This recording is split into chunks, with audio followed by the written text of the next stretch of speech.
All right, people join, it's fine. All right, well, welcome everybody to the 2021 presentations of our cultural and archaeology students, their senior presentations. We are thrilled to have you here to showcase all the hard work that our seniors have done over the year.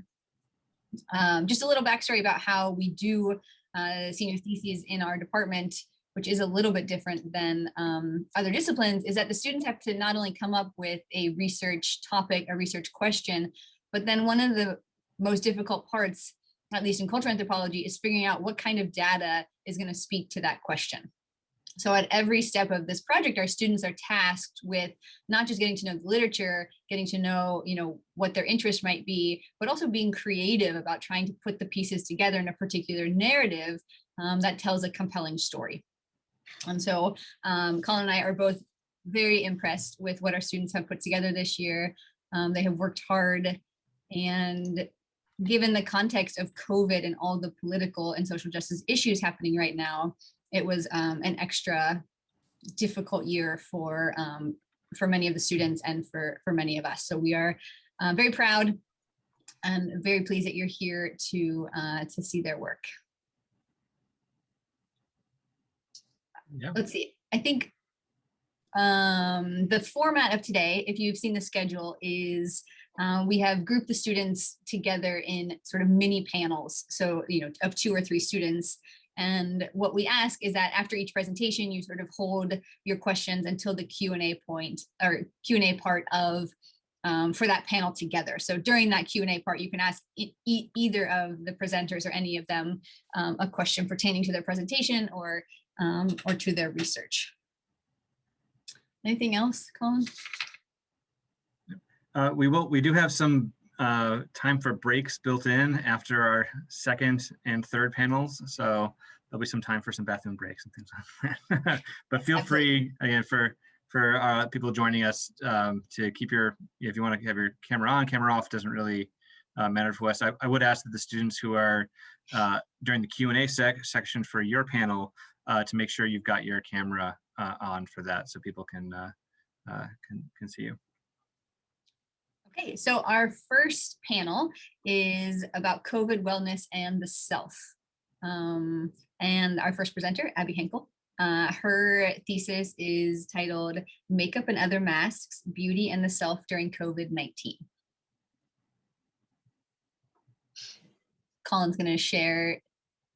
So I'm not sure if everybody knows, but these are all pre-recorded. We asked the students, because of difficulties on Zoom, to pre-record a 10-minute presentation and to send it to Colin. So he is going to be sharing his screen, and we'll just be watching presentations. Can you guys see the screen? All right. Let's roll the dice here. Makeup and Other Masks, Beauty and... Hi, everyone. My name is Abby Henkel, and my anthropology thesis is titled Makeup and Other Masks, Beauty and the Self During COVID-19. For this project, I was interested in studying the politics of beauty that have been at play during this pandemic. More specifically, I studied how certain practices that have arisen out of the pandemic, namely wearing face masks and using Zoom for school, have complicated the idea of pursuing beauty or doing makeup for oneself. So last October, I saw this image on Twitter where someone paired it with the caption, "This is proof we wear makeup for ourselves and not for others." Many people echoed this sentiment, highlighting makeup's calming effects amidst a world in constant upheaval. Using makeup was a form of self-care. Their critiques of this tweet, however, were also plentiful and seemed to come from at least 2 different perspectives. Some were from men who simply wanted to mock or troll women. Someone even made fun of the idea that women are choosing to wear 2 masks, hinting at the common critique of makeup being a way to hide one's true self. Others pointed out, in a concerned manner, the gravity of women's desire to perform for the male gaze under any context, even during a pandemic. Though I only spent a few minutes reading through the replies, the discourse resonated with me and reflected the tensions about beauty and appearance that many women struggle to reconcile. Sometimes I too feel the pull to use concealer to cover up my maskne, using when I anticipate bearing my face on a Zoom call. Often, I resist this urge, wondering if my insecurity is just a socialized feeling. And if it is, should I avoid it? Is choosing to wear makeup empowering me? Am I hiding my authentic self with makeup, or am I just falling prey to the entrapment of the patriarchal beauty myth? In this presentation, I will analyze these tensions involving beauty and the self that have emerged during the pandemic in 3 parts. First, an illustration of the interviewee's coming-of-age narratives in terms of beauty. Second, an exploration of quarantine beauty, where I talk about the effects of wearing face masks and seeing one's own appearance on Zoom. And third, a bridging of my data with current literature on beauty under neoliberalism.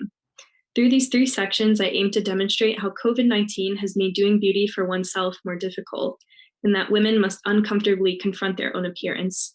The pandemic, for one, has shed light upon how women do beauty for themselves, but also the fact that all of these women attend college, a place in the American imaginary where one is supposed to come of age and discover oneself, equally affected their current relationship with beauty.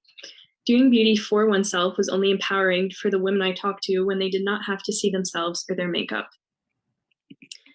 So first is the beauty coming of age narrative that all of the women I talked to followed to some extent. As a general question, I asked all of my participants how their beauty routine has changed over time, whether since high school or since the beginning of quarantine. This quote came from Nikki, which is a pseudonym, and it summarizes pretty well how one's beauty routine is entangled with self-growth. My beauty routine has absolutely changed since high school. If I'm going out in college, I just come as I am, and that's fine. And I think who I surrounded myself with in college is a huge part of that. I think it's changed for the better. I don't care nearly as much as I used to. The authentic self that Nikki discovered in college is one that comes just as she is.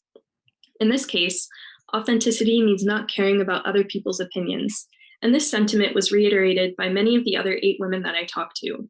They saw themselves as inauthentic in middle and high school because they cared about others' opinions and their own appearance.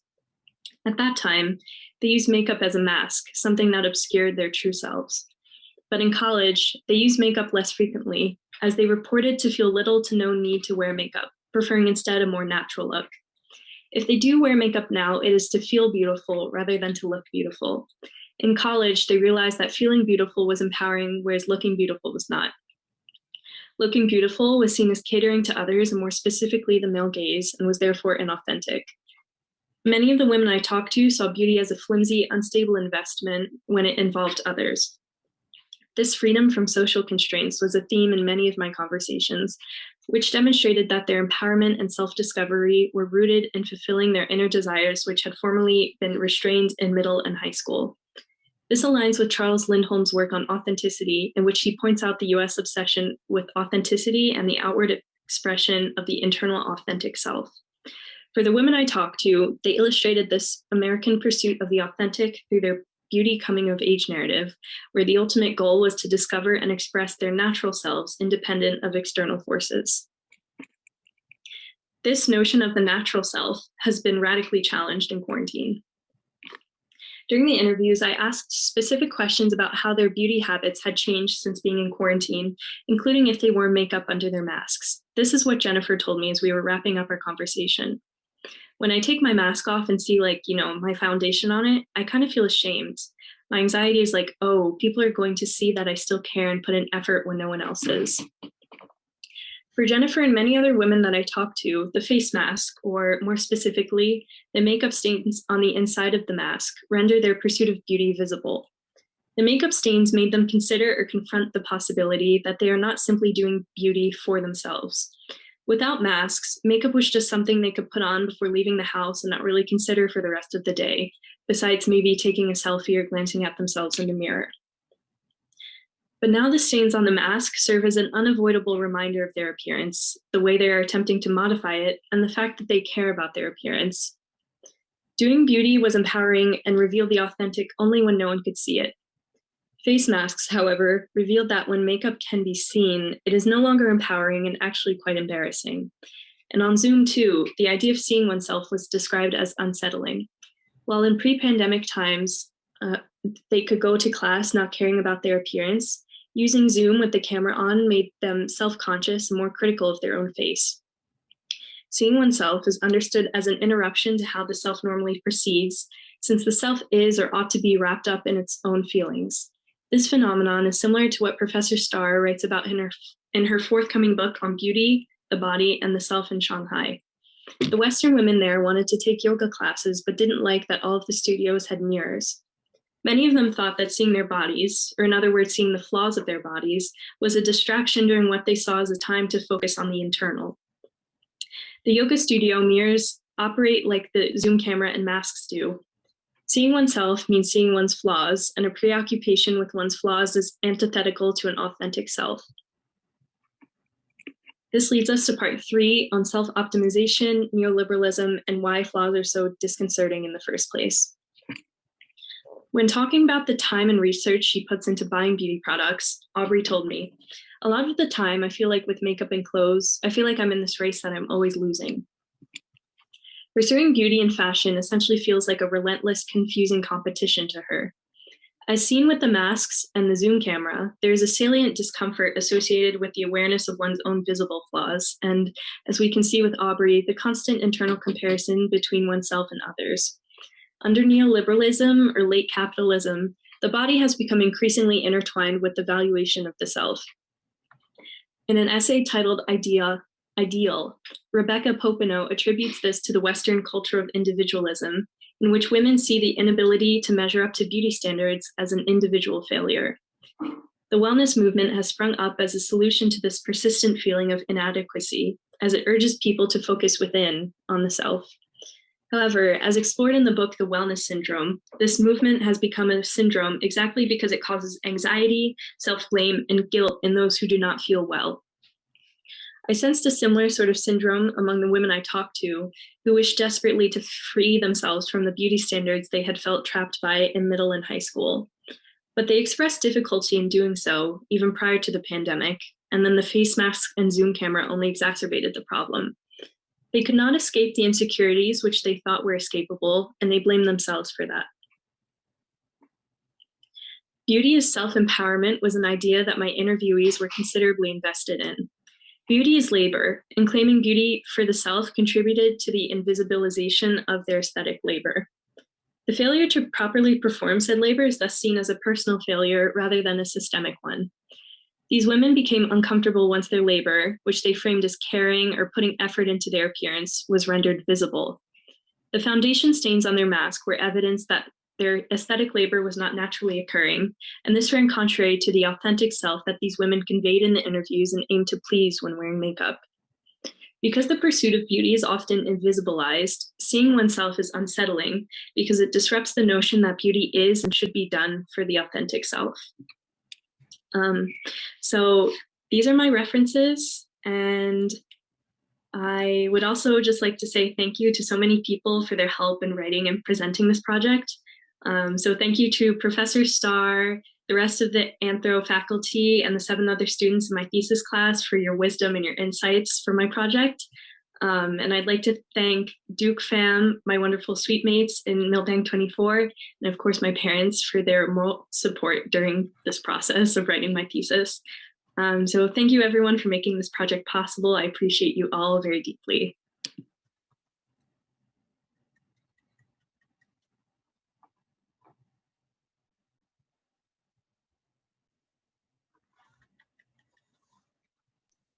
All right, wonderful. Thanks so much, Abby.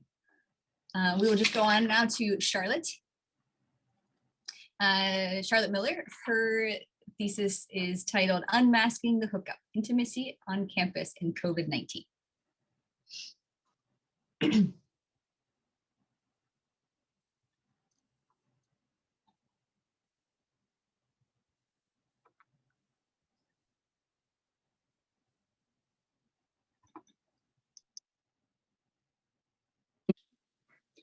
Hi, my name is Charlotte Miller, and today I'm going to be presenting my senior anthropology thesis, Unmasking the Hookup, Intimacy on Campus in COVID-19.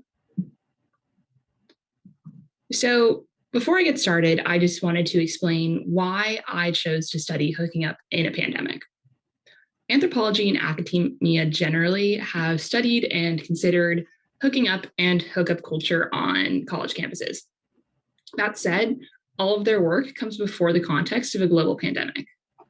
Living in a socially distant world provides an opportunity to reconsider the hookup, as physical intimacy requires the shared space that we now actively avoid. Through this project, I sought to answer two main questions. First, why do students continue to engage in the practice of hooking up if the risks presented by doing so are at an all-time high? And second, how has their engagement with this practice shifted due to the pandemic? So before I get into my findings, I think it's important to unpack how the hookup has been framed as unhealthy in the United States. Other research and past research that has dealt with hookup culture centers on its toxicity and exclusion. Hookup culture is a white, affluent thing. White students are more likely than students of color to participate in hookup culture, as they report weaker gender egalitarianism, have less conservative views about sex, and are more likely to use and abuse substances. Hooking up can be considered a risky behavior, and affluent students are more likely than students from less affluent backgrounds to engage in it. The toxicity in the hookup culture comes from its connection to substance abuse and social pressures. Hookup culture cannot be separated from party culture, and many students believe that casual, non-intimate sex is something that they should be pursuing in order to fit in at college. This opens the door for danger, as uncommunicative and drunk sex raises the risk of sexual assault and the transmission of STDs. Hamilton seems like a place where this kind of hookup culture would thrive, as 75% of its students are white and many come from affluent backgrounds. That said, white students at Hamilton believe that their hookup culture is different. Because Hamilton is a small school with small social circles, Hamilton students know everyone and everything. This means that they're unlikely to have sex with people they don't know, that they're aware of the reputations of others and know who to avoid in terms of predatory behavior, and that they're more likely to hook up with sex partners for an extended period, as Hamilton's lack of anonymity bars one-night stands. This leads many Hamilton students to believe that hookup culture is not as toxic at Hamilton as it is elsewhere. That being said, all of these findings come before the context of a global pandemic. In order to understand how the pandemic has unfolded at Hamilton specifically, it's necessary to situate the immunity and privilege of the young white American. In the United States, young white people are the least likely to experience severe consequences from COVID-19. They are not hospitalized, nor do they die at the rate of other demographic groups. This primes them to be the most likely to be COVIDiots and ignore COVID safety protocol, as they know that if they do get COVID, they likely will not suffer severe consequences. This raises some issues for bringing Hamilton students back to campus. To mitigate risk, Hamilton has created a hubble or bubble of COVID safety by constantly evaluating and managing the biological body. Students are regularly tested, do AMOCA check-ins, and are quarantined and contacts traced, allowing the school to have constant feedback on the biological state of its students and to respond to potential biological threats very quickly. That said, Hamilton maintains its hubble through non-biological consequence, punishment, and fear. Through COVID strikes, conduct points, and increased oversight from campus safety, administrators, and students, Hamilton has created a culture of fear around violating COVID rules, leading many students to equate the risk of COVID on campus with non-biological consequences, kind of overlooking the biological threat of COVID itself. So what does all of this mean for hookup culture? Well, Hamilton students are still hooking up. Hooking up as a practice has not changed. Hamilton students reported that they would not wear masks when hooking up, that they would not modify the way in which they hook up to fit into COVID distancing protocols. In the words of one of my participants, the human sex drive took millions of years to evolve to where it is, and that's not going to change because Ashley Place sent out a newsletter. So what is changing about the hookup at Hamilton is the lead up and the aftermath. Because student social life has been challenged by the pandemic, normal venues where students might meet sexual partners are closed. Students now have to seek out hookups more actively using online platforms or their network of friends to scout and get into contact with potential partners. In this sense, the hookup is now more premeditated. And because students are putting in so much more effort on the front end, they are more likely to follow up with and intentionally seek out their hookups for a more extended period. So the fact that Hamilton students are still hooking up speaks to how their attitudes about hooking up are shifting. Where before the hookup was a product of unhealthy social pressures and influence, the hookup now is being framed in terms of health. In the words of one of my participants, I do feel that the mental health epidemic that comes with the pandemic is in some ways worse than the physical backlash. The isolation really gets to people, and having someone can make all the difference. As we see in this quote, Hamilton students are challenging the public discourse around COVID. Institutions like the CDC and the US media have largely come to frame health as objective in the United States, as the preservation of health can be achieved by following specific steps and protocol that are universal. A year into the pandemic, students at Hamilton are now evaluating health based on their feelings. So they're making decisions about how to pursue health based on what they feel is most central to their own construction of health. For many students, health now requires intimacy. As one student said, I do think intimacy is a human need. Not being intimate when you're really craving it will just make you miserable. Many students, like Arthur, are framing intimacy as a need that is central to their health. Where we might traditionally think of needs in terms of physical survival, Hamilton students are now evaluating need in terms of the pursuit of emotional well-being as opposed to biological well-being. As we see in this quote, the consequence for not having your need for intimacy fulfilled is being miserable. In this sense, Hamilton students are kind of putting emotional well-being on the forefront of their health concerns. So what implications does this have for the hookup? Based on these attitudes, we can kind of see how students now view hooking up as a way to fulfill this need for intimacy and better their health. As one student noted, in the pandemic, one of the biggest losses we've had to adjust for is a loss of intimacy. Now I crave intimacy more. I want someone who can comfort me, not just to have meaningless sex. So intimacy, now more than before, is central to students' emotional, mental, and social health, and they view hooking up as a way to pursue intimacy. Hooking up thus emerges as a practice through which Hamilton students can reverse some of the damage done by COVID-19 to their emotional, mental, and social health. Ultimately, looking at hooking up in COVID has allowed me to find the good in hooking up. Before the pandemic, hooking up was framed as an unhealthy side effect of college social life. But by diverting my attention from the party scene, substance abuse, and social influence, I've come to see how in the COVID-19 pandemic, hooking up actually emerges as a practice that students believe allows them to pursue the intimacy that is central to their health, and as a mechanism that allows them to set right some of the parts of their well-being that they feel have been most damaged by COVID-19 and the isolation brought with it. I hope that you have enjoyed learning about this project as much as I have enjoyed doing it. Thank you so much for your time.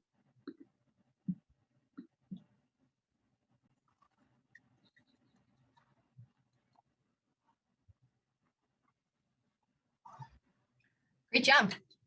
Thank you, Charlotte and Abby. I think it's time for questions. So should we have Abby and Charlotte field them, or should we field them, Colin? What do you think?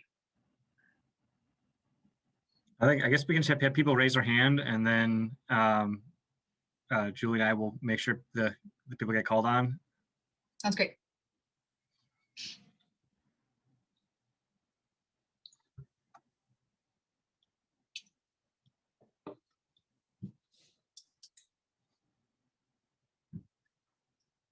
Yeah, Duke? Yeah, thank you both for your works. I mean, first of all, congrats on your achievements. Yeah, I thoroughly enjoy your two presentations. So I actually have two questions, one for each. Is that okay? Of course, yeah. Okay, so for Abby, I was curious about the racial breakdown of your participants, and I was wondering if you had come across any research related to the role, like how race may moderate our understanding of the link between beauty and mask, right? Yeah, I think I'm gonna let Abby answer that question first. Yeah, so thank you for the question. Yeah, so I talked to 9 women. 8 of them were white and 1 was Asian. And so everyone's sort of connected to the same sort of coming of age narrative where they're finding themselves in college. But then for the Asian woman that I talked to, this was sort of complicated by like sort of feeling like an other in the US. And so I haven't written extensively on that because I don't really have enough like data to really cover that. But yeah, so I think it did add this extra dimension onto it. Because there are a lot of scholars who talk about like beauty and race together. So yeah. Do you have your follow-up question for Yeah, Charlotte? yeah, for Charlotte. Yeah. I was curious about, whether you found differences in terms of gender in their responses. So yeah, I didn't. A lot of my participants were women. And so I would say that like the way that the responses were gendered were kind of like women talked a lot more about like social health and like friends as being central to that. Women talked when they were talking about the changes in hookup culture, made way more references to the prevalence of their friends and communication with their friends around hookup culture, whereas the men that I talked to generally didn't make those same kinds of references. So it did kind of point to some emphasis in like female solidarity and like how that has come into play in women's attitudes about hookup culture that men didn't quite get into as much. Yeah, Marlena, I think it was next. Hi, yeah, I have a question for Charlotte. I wanted to know how these findings might have differed at a different institution, and if the study might have been conducted differently if Charlotte was at a different institution. Yeah, I think that it's like so much of this project was based on like it being Hamilton specific and kind of dealing with Hamilton specific protocol. I think Hamilton is very much currently an anomaly in the United States. It's a small school that has pushed a really vigorous testing program and pushes like a lot of safety protocol. And a lot of schools in the United States can't really say the same. So I do think that this project would have differed a lot at a bigger school, just because logistically speaking, a lot of bigger schools have like brought their students back, but also kept them all remote. So the implications that COVID has had on student social life and their interactions with each other and their like abilities and rules around hooking up, it definitely would have been different. So I can't say exactly how it would have been different, but at Hamilton, I think that my project played out in a very specific way because Hamilton has provided a pretty unique context. That's great. Claire, I think your hand was up next. Yeah, so my question is actually for Charlotte again. As to your last point about the connection between hooking up and health, do you think the prioritization of intimacy kind of makes sex kind of safer from a sexual health standpoint? So this is a complicated question. Part of my research did center on this comparison between condoms and masks that I didn't quite have time to get into in my presentation. So sexual health is actually like a very the way that sexual health plays with intimacy is very interesting. Students across the United States are like very well educated on the importance of things like masks and condoms, but forego them because they believe that like those things are barriers to intimacy and romance. So I think that the prioritization kind of complicates sexual health in the hookup because when people are putting intimacy first, they're more likely to partake in practices like not wearing a condom and not wearing masks and doing things like that are actually more threatening to their physical sexual health. Cherry. Hi, this is also a question for Charlotte. So just to like making sure I'm understanding this correctly. So before you're saying that the hookup was considered as a healthy social pressure, and now because of the pandemic, that students believe that hooking up is helping with their intimacy. And I was just wondering whether you have gathered any data on how they thought about hooking up before, because a lot of the data, the ethnographic data that I'm listening is they're saying that hooking up is good for their intimacy. But I was wondering how is that in contraction, or in other words, in position to their ethnographic data before?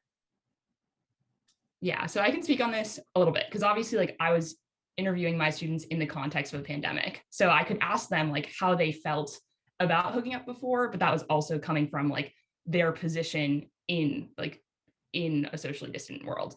And based on my participants, like their own beliefs about their past, they definitely used to view hooking up more as like something that they associated with like having fun and a part of their social life. Like one of the main changes that people talked a lot about was how COVID and isolation has prompted them to reconsider like what friendship means to them. A lot of people made references to maintaining smaller circles of like more intimate friendships. And I think that that definitely changes some of these attitudes around social pressure, because people's circles are smaller and because their friendships are more intimate.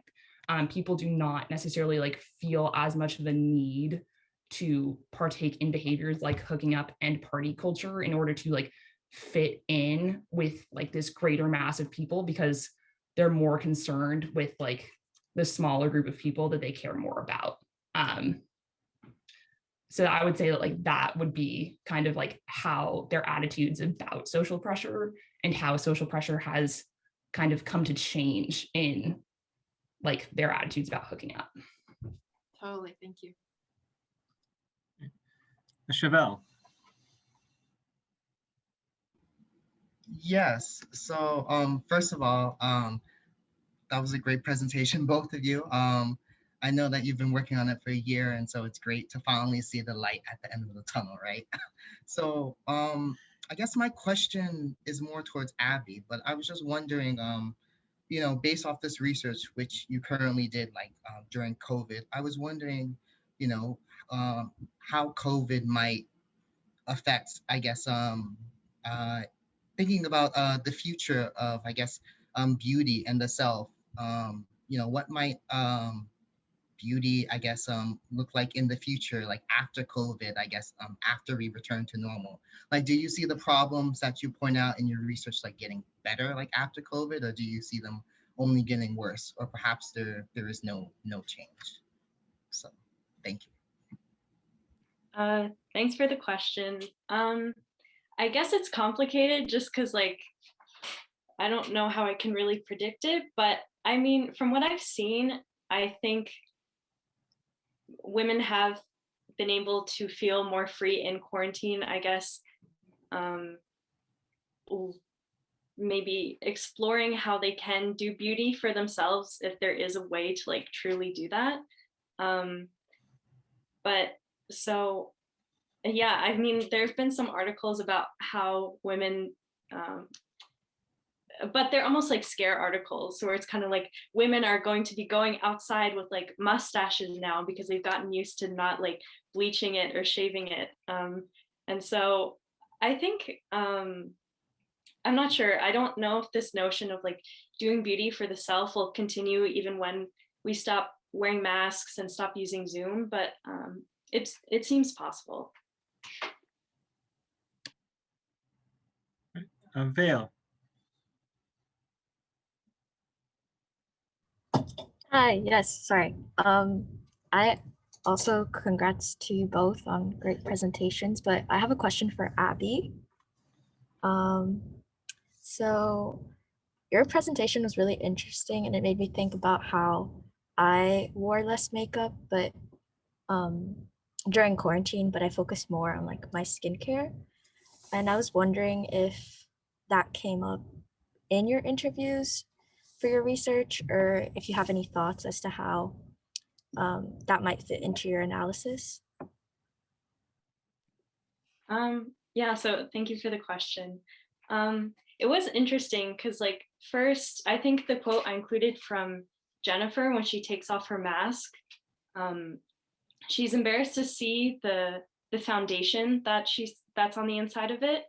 And so she says she's sort of hesitant about wearing foundation now that she has to see it, but she doesn't feel the same way about like lipstick or lip gloss or anything. So I think there's this interesting thing going on with skin specifically versus like lips or eyes, like the makeup you put there. And so I think maybe it's related to this new like almost like trend with skincare, because it seems like it has gotten a lot more popular in quarantine. And it kind of like, I'm thinking of, I don't know if anyone knows how like Alicia Keys like stopped wearing makeup publicly, and like if she does performances or like goes to events, she's like, people know that she's not wearing makeup, and it was like this big thing that I think she might have been doing for like a year or so, because it was supposed to be like she didn't care about her appearance and she was just coming as she is. But then I think recently she came out with a skincare line, and so she's able to promote that now because like everyone's more familiar with like her skin and her whole like non-beauty look. I don't know. So I think I'm not really sure how it all fits together, but I think there is this interesting thing going on with like covering up the skin more specifically, like not just the face, but the skin. So Julia?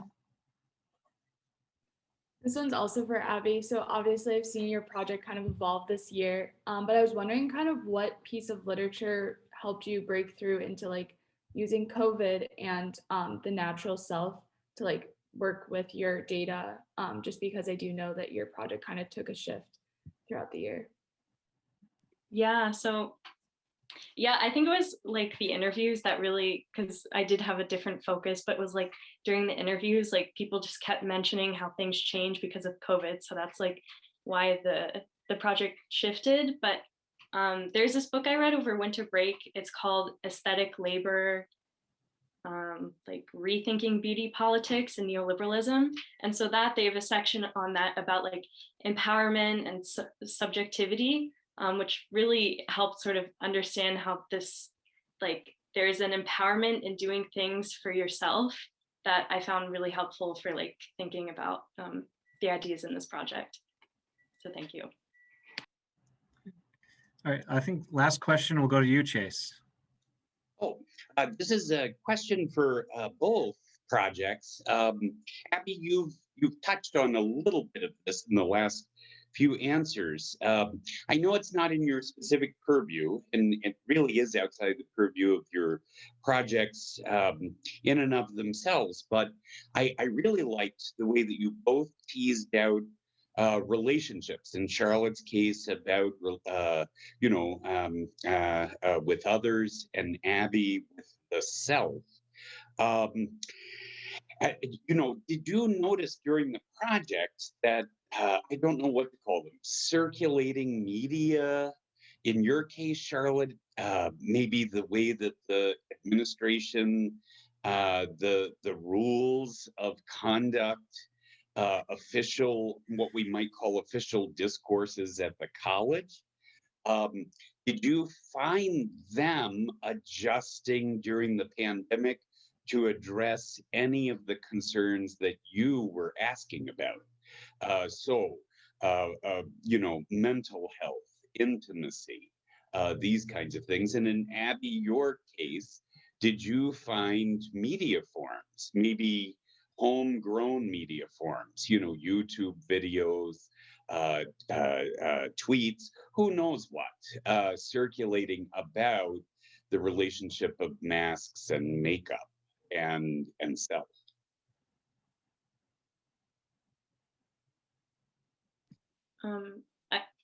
I can go first. Okay. Yeah, I think because I know TikTok at least has like exploded during quarantine, and so I think that has been one way that I don't know, that people have been able to share like different beauty practices. And I don't know if people have touched on masks specifically, but I know that so there's that, and sort of that combined with the whole like self-care movement. I think that also that was sort of touched on in some of the interviews where maybe they weren't talking about makeup specifically, but they said over time, and especially in college, they've learned how to take care of themselves, and maybe they like take relaxing baths now, or know how to journal, something like that. So yeah, so I think social media in a way has helped that, I think. So for my participants and for my study, that's definitely a complicated question. I think that the official discourse at Hamilton, like based on like the experiences of my participants, they were definitely underwhelmed. They felt pretty strongly that there had not been enough effort and enough like discourse coming from the administration about the prioritization of mental health and about the prioritization of emotional health. I think Hamilton, generally, all of the official materials that they have pushed out have definitely, like 90% of any emails that we would get pertaining to COVID-19 pertain to physical health and totally prioritize that. And I do think, a lot of like my participants that had been contact traced and quarantined and all of those like biological, like just that had been through it, quote unquote, with COVID were profoundly disappointed by the way the administration dealt with the matter of mental and emotional health. So I would say that, yeah, official discourse within like being pushed out by the Hamilton College administration has definitely been underwhelming in terms of understanding these issues as students are experiencing them. All right, great. Thanks everyone for the questions. Thanks Abby and Charlotte once again. Congrats, you are finished with the presentation part. So we will go on to our second panel, which is called Race and Politics. And our first presenter is Olivia Wenzel. Her thesis is titled, "Hey, I'm not racist, I listen to hip hop, an exploration of the white liberal identity through music."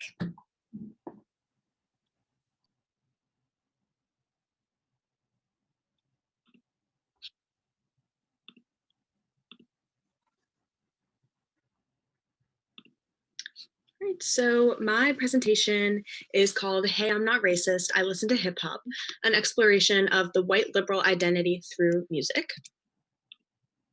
So the two research questions that I went into my project kind of trying to answer were, one, what are white liberals listening to and why? And how do white liberals' racial and political identities intersect to influence their genres of choice? So to go about answering this question, I interviewed 8 Hamilton College students. All of them were white and liberal, or in terms of liberal, they were just people who I knew thought of race as an important part of their political identity and racial issues. So these are people who I knew posted about Black Lives Matter or went to protests and things such as that. And also were people who I knew were interested in music and people who I've had interesting discussions about music with. So who kind of consider both to be important parts of their identity. So to begin, I kind of wanted to look at whiteness in music and how whiteness is represented. I think what comes to mind for a lot of people is country music as kind of the white genre of music. So rather than invoking race through, direct reference to it, as might be done in, for example, hip hop, whiteness is invoked through images in country music. And you can kind of see what might come to mind in these images right here. I think for a lot of people, what comes to mind is the American flag or drinking beer or driving a truck. I think also country music for some people can be a little bit synonymous with racism. But I think it's important to note that this is only representative of one type of whiteness, and that is conservative rural whiteness, as opposed to liberal whiteness or cosmopolitan whiteness. And this was something that was very important to distinguish for the people that I interviewed, as this was a type of whiteness that they were actually really trying to get away from and did not want themselves to be characterized by. So then the question becomes, how are other forms of whiteness appearing in music, and what are the genres that it's appearing in? And the answer, according to the students that I interviewed, is indie. All 8 of them referenced indie either as their favorite genre of music, or when I asked the question, do you think there's a genre that encompasses what it means to be a white liberal? So indie literally means independently produced music. So these are artists who are not attached to a record label and are kind of producing this music on their own. More specifically, it's kind of synonymous with alternative music. So this is kind of a musical style as well as a little bit of an image and a mentality kind of that goes against more conservative ideals that you might hear in, for example, country music. And an example of an indie artist that came up frequently was Mac DeMarco, who is pictured on the right. And this is an example of one of his songs, Salad Days, which I'm playing right now. And you can kind of hear him talking about these anti-capitalistic ideals, which is something that I think a lot of liberals, specifically white liberals, have as kind of an important part of their viewpoints. So something interesting was that not all of these students had the same opinions of indie. Not all of them enjoyed it. Not all of them found it to be valuable. While some people thought that it was philosophical and romantic, other people talked about how it only expresses soft societal issues and doesn't really talk about important things that are going on in the world. And these kind of contradictory opinions of indie, I think, are a reflection of white guilt. And even for the people who did cite indie as their favorite genre, they went back later in the interview to kind of critique its insignificance, which I think shows that just for these white liberals, whiteness is something to be critiqued. It's not a label that they really want to be attached to their identity. So then the question is, what do white liberals relate to in music if they're so hesitant to be relating to these insignificant issues? And what I found is that they are really ready to identify with issues of female empowerment and mental health, which are both talked about in indie, but are not necessarily political. And one student said that indie very rarely talks about politics with a capital P.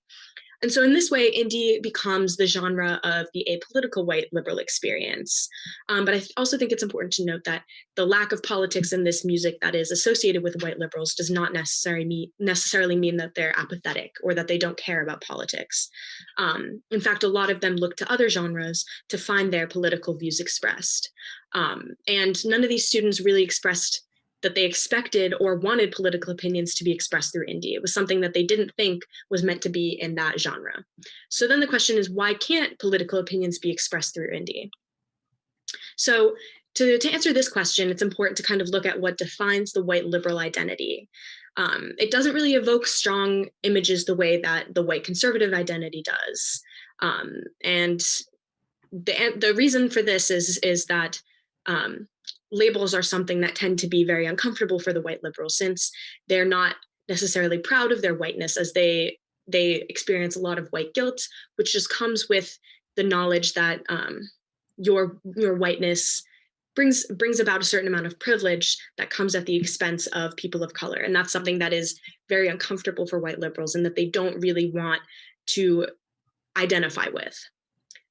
Another thing that's really important to the white liberal identity is the idea of authenticity, and this idea that the inside, what's happening with your inner self, is what should be projected to the world. And I think this comes through a lot with music when you're thinking about an artist and what's going on internally in their inner self is what should be portrayed through their music.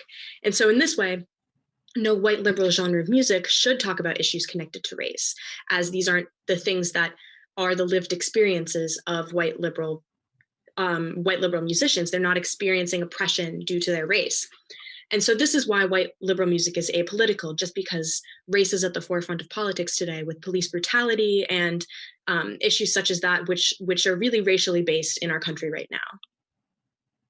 So all 8 of the students that I interviewed named hip hop as the genre that does express their political opinions. They talked about it as being humanitarian, revolutionary, and meaningful. They also talked about it as a genre that's dominated by non-white people who use music to express their experiences.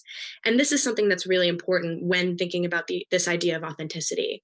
And they think of this as a more authentic narrative on political issues. For example, Kendrick Lamar came up a lot. He's known to be a very politically engaged hip hop artist, as pictured on the right.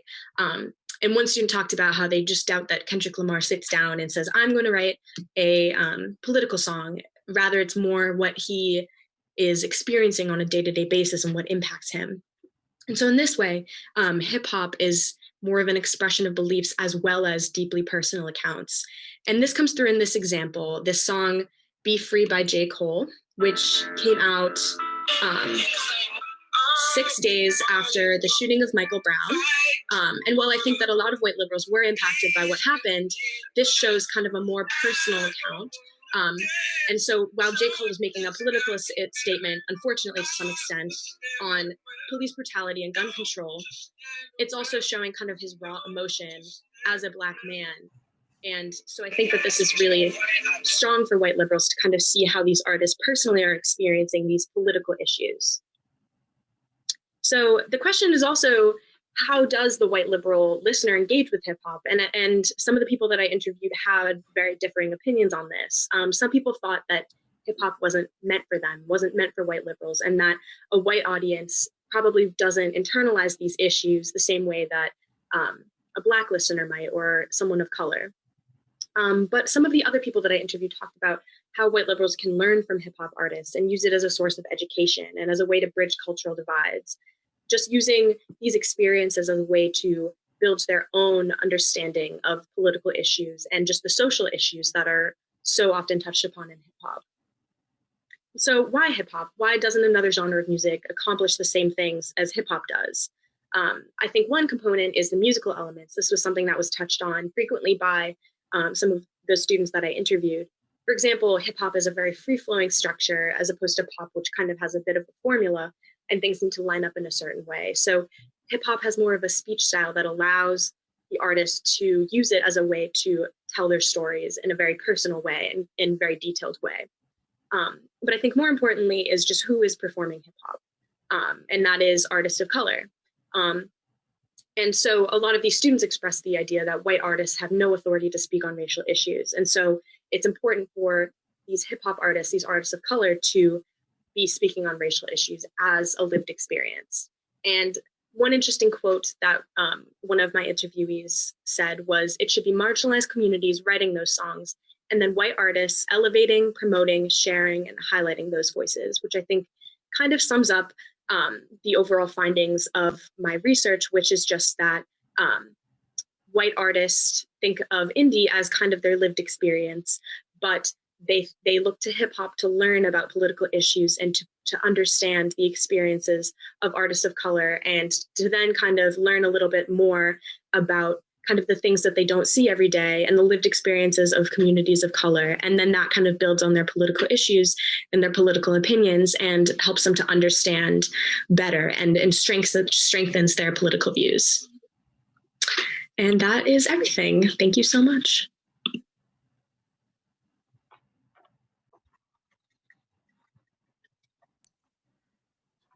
Thanks, Olivia. Great job. All right, so we will go on to our next participant in this category of race and politics, Emily Rojas. Her thesis is titled Negra Dada, Theorizing Personal Identity, Race in America, and Social Change Using Autoethnography.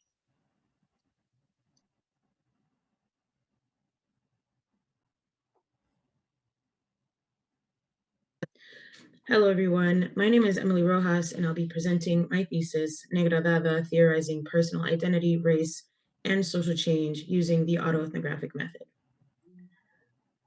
The work that I'm presenting today is only a small part of a much longer project.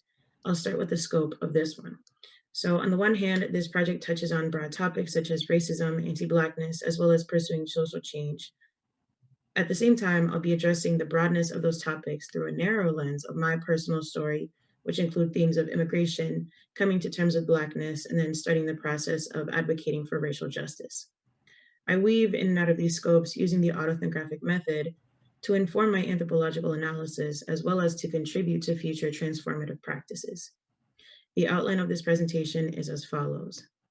First, I'll overview some of the methods that are essential to anthropological work and how anthropologists have sought to trouble power dynamics. Then I get into the details of autoethnography as a critical method why it works, and what it is that I seek to accomplish by using it. Then I present an example to demonstrate some of the frictions and tensions that this method allows me to see. And then by way of conclusion, I summarize my goals for the future as I engage with these topics. So before I talk about autoethnography as a method, I'll go over some of the changes that have occurred over the years. So right now we're in the postmodern era of anthropology, which started back in the 60s, and it has been continuously shifting and breaking down into more specific thoughts or lines of inquiry with a focus on power dynamics, hierarchy, and subjectivity. Some lines of inquiry have emerged by pulling on different disciplines like feminist studies and post-colonial studies. As anthropologists, we're thinking about power dynamics. One of the central themes was about methodology. So how do you do that?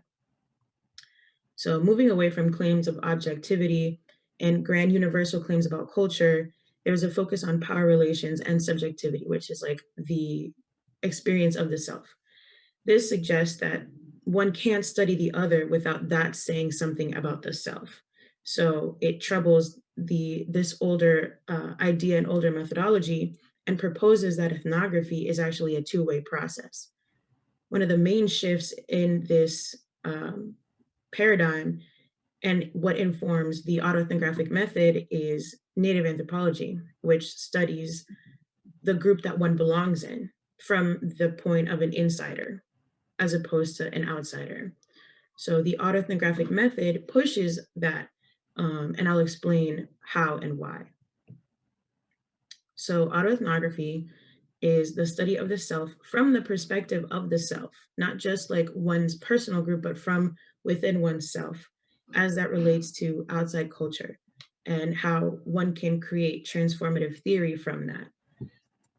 So it recognizes that within the postmodern reflexive method, for dominant groups, the self is taken for granted. It's always been there.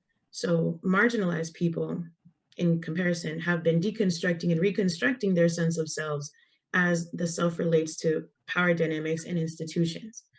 And so as a methodology, essentially, it challenges the ways that postmodern anthropology articulates what is considered knowledge making.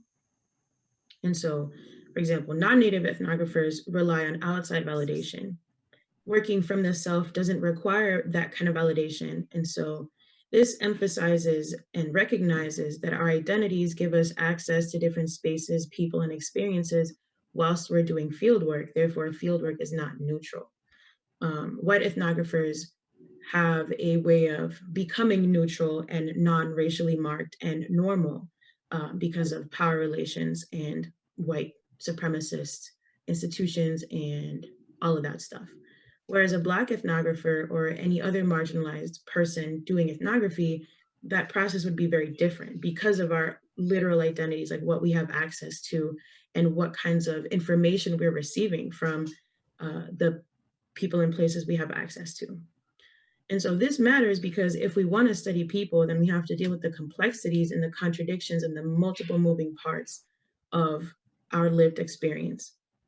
And so constantly moving back and forth between our experiences as they relate to culture means that we as anthropologists can transform ethnographic practice into ethnographic praxis, which is about taking action. So autoethnography as a critical style and methodology is about issues of the self and subjectivities, as well as making us reconsider and reorder our understanding of ourselves. And so these are two scholars, Irma McLaurin and Tony Adams et al., who are talking about autoethnography. So McLaurin is talking about theorizing a Black feminist approach, and then Adams and everyone else are talking about autoethnography as a qualitative research method. And so they talk about different things in different ways, but ultimately it is about autoethnography and what it does. And so in choosing the autoethnographic method, this project becomes more than just a grade. If anything, it's beyond the grade for this class and the requirements to graduate. This project is a reflection of my desire to make social change, to create moments and practices that are not just of resistance, but of transformation via anthropology. So I hit a point in my research process where I needed to start thinking about what kinds of data I would be collecting and what methods I would use to analyze it. The obvious choice would be interviewing people at Hamilton, but personally, I felt like I needed to address myself and my experiences first. And so that stretched the project into something longer. So in this process of unpacking my personal experiences, I was prompted to use the autoethnographic method to go deeper than just being reflexive about my experience. This opened up questions about my actual identity as a Black woman and what that means and how that came to be. And so this is where I get into topics of immigration and then growing up in a city that privileged nationality and ethnicity over race. And so growing up in these different environments, I was influenced in how I saw myself and how I interacted with the environment itself. It's a very like cyclical process. And so the moment of friction is that while my thesis covers a variety of different examples, in this presentation, I wanted to talk about a moment of friction as an entry point. And so last year, during quarantine, I went out to protest for Black lives after the murder of George Floyd and Ahmaud Arbery. When I saw the violence, I felt a profound, almost physical desire to just make it stop. By virtue of my anthropology major and my personal identity as a queer Black woman, I've already been engaging with critiques of social cultural processes, power relations, and how marginalized experiences are produced for some time before that point. So immediately after I saw the violence, I turned to asking questions like, why does this keep happening? What's going on? How is this normal? And so I turned to activists on social media at the time while people were protesting both on the streets and on social media as well. I turned to activists on social media who would point me in various directions on how to start thinking about those questions, because those questions are not new. And so I found that personally to be transformative because it pushed me to reconsider the information that I had learned before, like from one method or from one place, which is like academia. And I took into consideration activist work and praxis. And so this process of finding more information is difficult, and it was not as straightforward as I thought it would be, because it's difficult to entangle personal experiences with theory.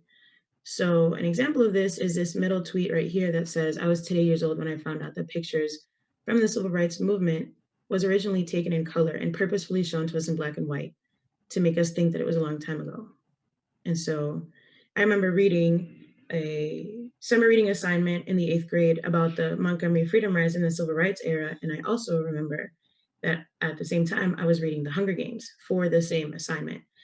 And so it's two different books. And as an 8th grader, it was a setup, essentially. Like I definitely was more interested in The Hunger Games. And I didn't really understand like what I was reading in terms of like the freedom rides.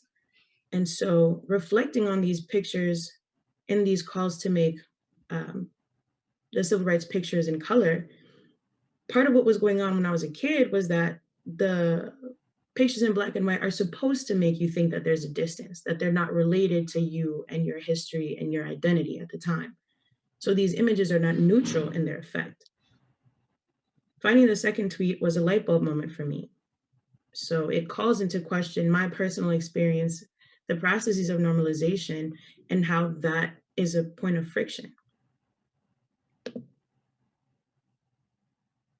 To conclude, this project is only the beginning of a much longer research question that focuses on transformative social justice and action. Thank you to my advisor, Julie Starr, for helping me with this arduous transformative process. Thank you to everyone for coming, and I look forward to our discussion.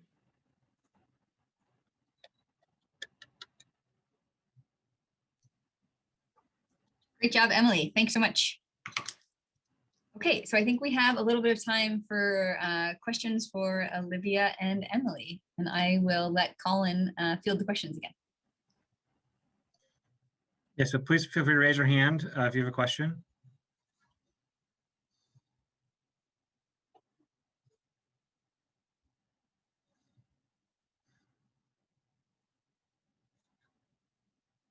Jonathan. Yeah, hi. Thank you, both of you. Those are amazing presentations. My question is for Olivia, and just regarding kind of how you talked about how white liberal or white indie artists especially will kind of refrain from talking about explicitly political subjects. Do you think there is a way and like a path or kind of an avenue for white liberal indie artists especially to kind of start talking more explicitly about political issues? And is it maybe doing a disservice to some of these issues, the fact that they're not using their voice and their privilege to talk about those issues as well? Yeah, so that was something that I kind of struggled with answering through my project. And I think that one thing that maybe could change is you don't really see any white artists talking about white privilege itself, which I think is something that they do experience. And I think it could benefit everyone from kind of hearing that from that sort of perspective. So that's something that I think is really interesting, is just that they're very quick to, you'll see a lot of artists, white artists, who post on social media about political issues and who will make political statements on stage, just because I think it is very uncomfortable for them to do so in their music. But I think that if the takeaway from kind of what I learned through my research is that you write from your experience, I think that a lot of these artists have experienced white privilege. And I think that's something that could be discussed more in music and maybe would be really powerful. But thank you for your question.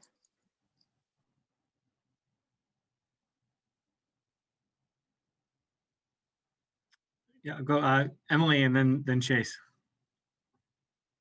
I have a question, obviously, for Olivia. So I remember in class you were talking about like No Name and how people have been. I know you only brought up what's his name, Kendrick, but I was just wondering like what you found out about people who, like, if people were engaging with No Name before she is doing her whole like black communist critically interrogating all these systems like on her artist page on Twitter. Like she's doing that like visibly and not like as a side thing, but like that's her thing now, aside from making music. And so I was just wondering like if people talked about like engaging with her stuff specifically, because she's very specifically doing a certain type of activism as well as producing music that talks about the Black experience. Yeah, so I was really sad that I didn't have space to also talk about No Name, because I think she's a really interesting artist to be looking at.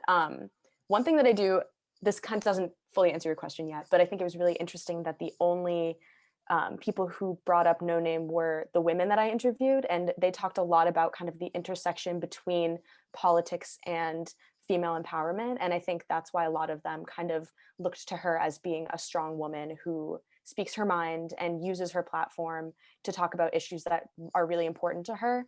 A lot of people mentioned her book club. I think that's what they kind of engage with the most out of the things that she really involves herself in. So for those of you who don't know No Name, she has this book club where she selects books that she thinks are really important socially for people to read. And so I think it's interesting because a lot of people brought that up, but at the same time, I highly doubt that any of the people I interviewed have read any of those books, which I think is a really interesting kind of duality. But yeah, I think a lot of people talked about how they respect her for using music as a platform for social activism. And I don't necessarily know if that means that they're really engaging with what she's saying, but it's something that I think they're trying to do, at least. And I think part of that is just being aware of kind of her messages, which I think is kind of a good first step, I guess. But yeah, she's definitely a very, very strong presence in kind of, social activism through music. And I think she's a really strong voice. And she was brought up a lot. Yeah. Thank you for your question. Chase, you had a question? Yes, I loved these presentations. This is a question for both of you. I was really struck by the way that both of you reported on cultural worlds where, for example, the addressor, the person who is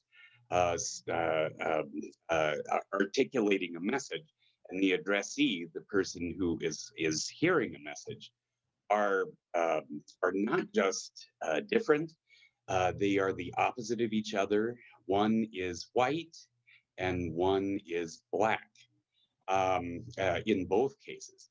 I am absolutely struck by that. And I am reminded of a time in anthropology where, for example, Kiran Narayan asked, how native is the native anthropologist? Laila Abulugad struggled with uh, images of what being a Muslim in her field site would mean, given her father's influence on her fieldwork. Emin Srinivas, of course, struggled with what does being a Brahmin anthropologist mean in a polity that is still trying to find its footing as a modern nation. I'm just wondering, are these reports from a moment when we really can't imagine anything other than the one identity being the opposite of the other identity, such that one's own projection in the world, if it is some sort of political projection, is the abject mirror image of oneself? I found this absolutely striking, and to be honest, terrifying.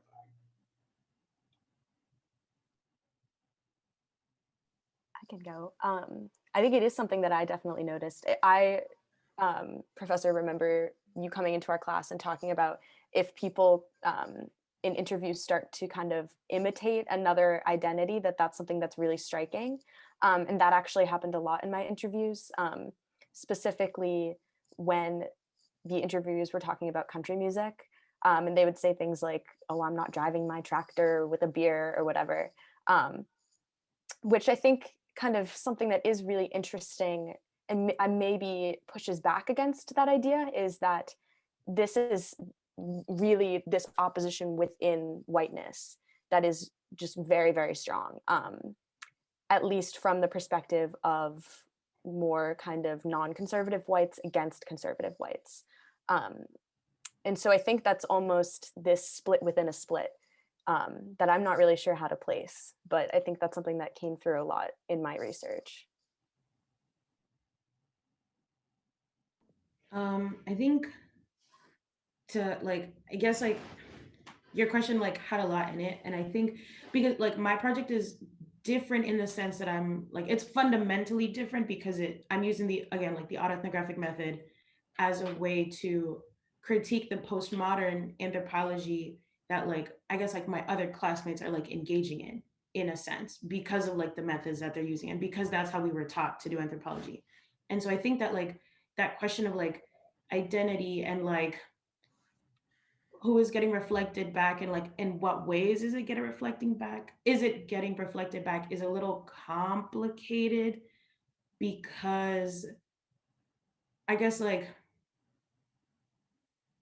don't really know, it's weird to think about, okay, so for example, I was born in the Dominican Republic and I grew up there for a little bit and then I immigrated. And so the way that I saw myself in my own home country was never problematized because I was a native in the native space. And then when I came to the United States, I was still in a community of majority Dominican immigrants and second gen or first gen, second gen people and other Latinos and stuff. But that type of Latinx identity becomes Latinx identity because it is filtered through the American lens. I'm no longer it in itself is no longer native to my country and my culture. It is now being seen through the lens of America. And so I had to that's what I was grappling with a lot of the time is that it's not really a reflection. I think it's a refraction of my own identity back to myself, I think. Great, Emily, and that's what anthropologists have talked about, the very ones I mentioned. Thank you. Erica, you have a question. Yeah, I have a question for both. It seems like both projects have touched upon this, and I know I've like spoken to Red about this personally, but I think given that, you know, our like thesis was a year long, especially after the Black Lives Matter movement and then following January 6th at the Capitol, I'm just wondering how your projects kind of evolved in the wake of these kind of like very ongoing and personal, you know, and political processes, movements, events, and whether those inspired your project for this year and how those kind of like just kind of shaped your process. I can answer that because I think so Julie had to like continuously, I'd be like, yeah, let's blah, blah, blah. And she's like, no. Like we have to like stay on task because I only have a year to do this. And so at one point I was in like my research process, I was obviously looking at like the Black Lives Matter protest and comparing that to the civil rights movement of the 60s. And I was getting into like, what is a protest? Like what does that mean? And what does it mean when people use, like, for example, in like the Black Lives Matter discourse, some people are saying like they're riots. And like in the All Lives Matter discourse, they're saying these are riots, these are not protests, like they're being violent and stuff like that. And so I was looking at like what makes a protest and who sees it as what. And then January 6th happened and I was like, hello, we're not gonna, okay. And so that was a moment where like, I was like, I really, really wanna get into like how protests are constructed and like what they do and for whom, like who is doing what and to what end, because Black people are doing something very different from the white insurrectionists who are doing something different, right? And so I was like, there's just so much material and like I didn't have enough time to get into it this year because I just would not be able to do it justice. And so hopefully I'll write a book about it. I'll let y'all know how it goes. Yeah. Yeah, so for me, my entire project was kind of shaped by the moment that we're in historically. And just because the summer was kind of when I started thinking about what I wanted to do my thesis on. And how I came about doing this project was actually one of the people that I interviewed. She made this playlist that was just highlighting artists of color. And it kind of made me think about the music that I listened to. And I started shuffling through all my songs and was just noting how many artists of color I listened to. And then it kind of started making me think about like the purpose of music and how protest manifests itself in music. And so that was kind of something that I wanted to look more into. And I think also just kind of with the elections that happened in the fall, I think my interviewees were also probably in a headspace where their political views were being triggered constantly and was kind of a really huge part of their lives at this moment. And so I think that if I was ever going to do a project on how music relates to politics, it's now, because I think it's really on people's minds. And so I think it was kind of a really interesting historical moment to jump off of and continue my research with that kind of background. All right. Right. Yeah, great job. Thank you everyone for the questions. And once again, Olivia and Emily, congrats on being done. Nice work. I know we are a little over time, which I think inevitably happens in these presentation modes. Colin, should we take a quick break or should we just keep on keeping on? Does anyone have an opinion?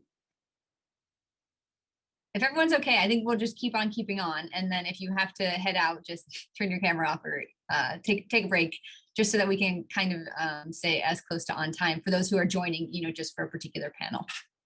Okay, so then we will go on to our third panel for the day, which is called Race, Nation, and Identity.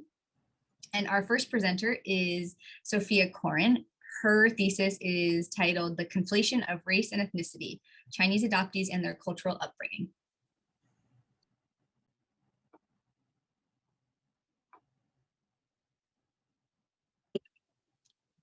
Hi, I'm Sophia, and today I'm going to be presenting my senior thesis titled The Conflation of Race and Ethnicity, Chinese Adoptees and Their Cultural Upbringings.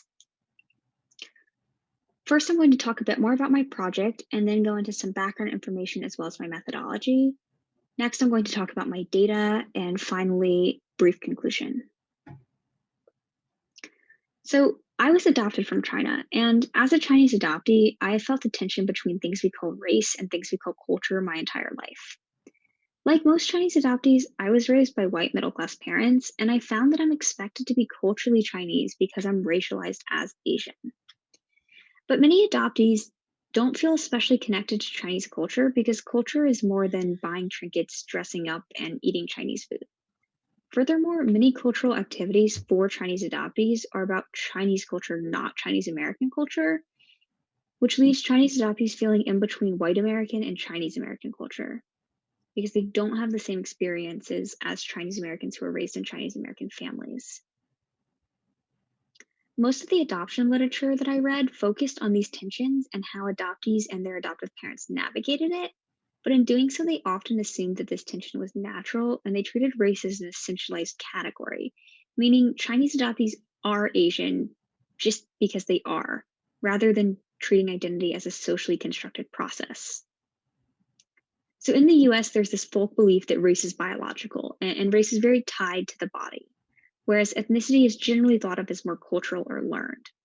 And although I was initially interested in how race operates as culture in the US, what I discovered was that it was actually the concept of ethnicity that was the most confusing for my interlocutors. They all described themselves as Chinese, but they struggled to make sense of why. And I argued that this tension is due to the way in which white is not an acceptable ethnic identity in the US, which makes the cultural aspect of adoptees' identity unable to be properly accounted for.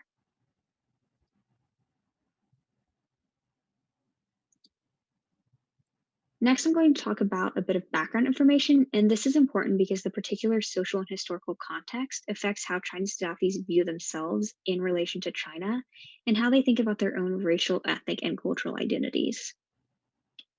So in 1970, China's population exceeded 800 million, and then in 1979, they implemented the one-child policy, which wasn't actually abolished until 2015, although there were a lot of modifications.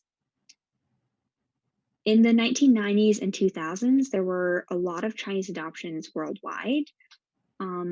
As we can see here, between 1999 and 2018 in the US alone, there were over 80,000. And this was about 1/4 of all adoptions. So in 1999, we can see that about 98% of these were female and almost all were under 2 years of age. And this was because of the one-child policy, as well as the patriarchal structure in China, which led to a lot of infant girls being abandoned. As we can see more recently, the demographics have changed and they're more split gender-wise, as well as across age range or age at adoption. But all of my interlocutors were in their 20s, so they were all adopted in the late 1990s and early 2000s, and they were all assigned female at birth, and they were all under 2 years of age when they were adopted.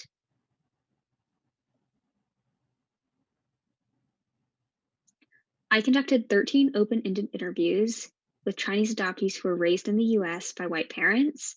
And a couple questions that I asked all of them were, what does being Chinese mean to you, as they all identified themselves as Chinese? And how would you define race, ethnicity, and how are they different?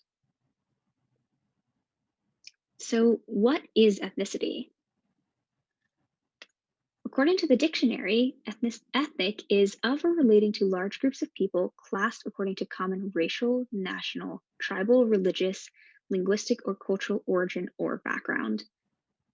Interestingly, race was listed as a synonym, and so the definition of race is any one of the groups that humans are often divided into based on physical traits regarded as common among people of shared ancestry.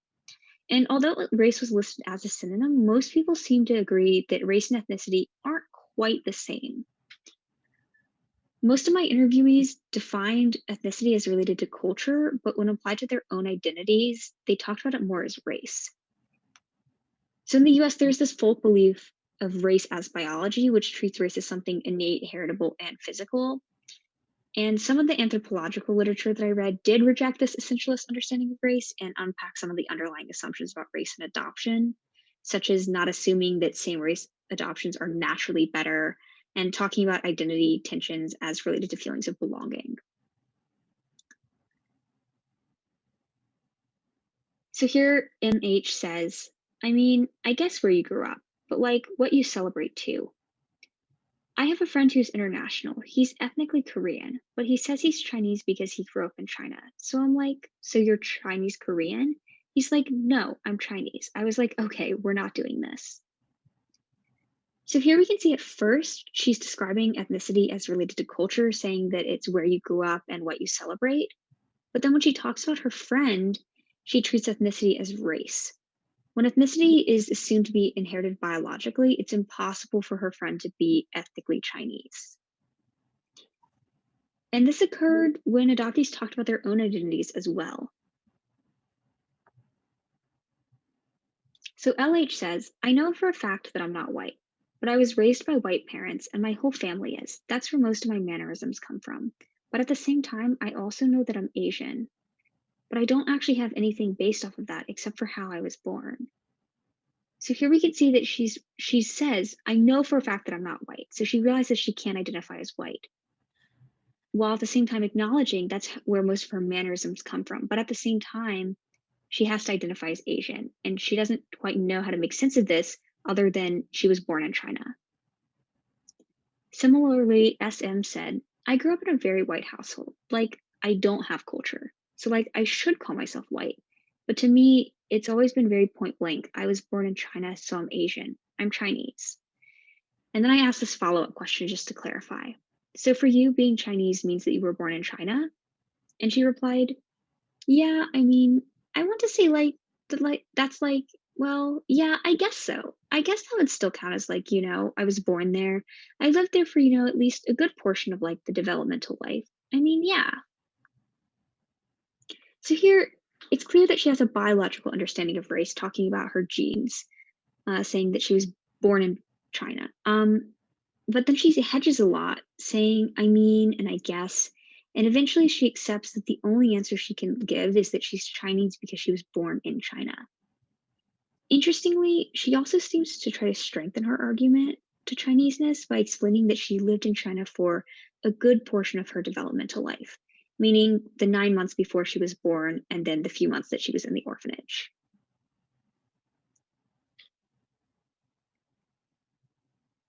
We can also see here in the first part that she actually claims that I don't have culture growing up white, which shows again this idea of white as an unacceptable ethnic identity.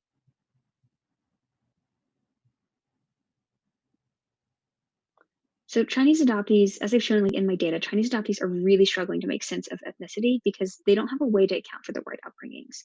This is because the dominant white group is unmarked American and minoritized others are marked and hyphenated Americans. So we can't be just American.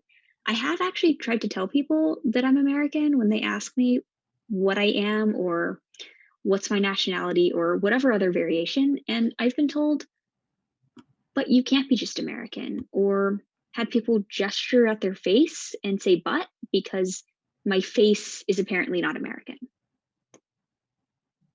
So just to wrap up, adoptees experience a disconnect between race and culture. Ethnicity is generally talked about as race, heritage, or culture, depending on the context. And this is because white is not an acceptable ethnic identity in the US. So adoptees weren't able to make sense of their upbringings because they weren't able to identify as white, meaning they weren't able to account for the cultural aspect of their identities. Thank you.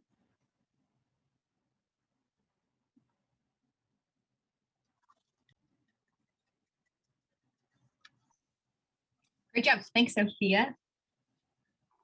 Next up, we have Lana Dorr, and one of our archaeology majors. Her thesis is titled The Consequences of Cultural Encounters on Late Bronze Age Transylvania, Cuisine and Subsistence Economies.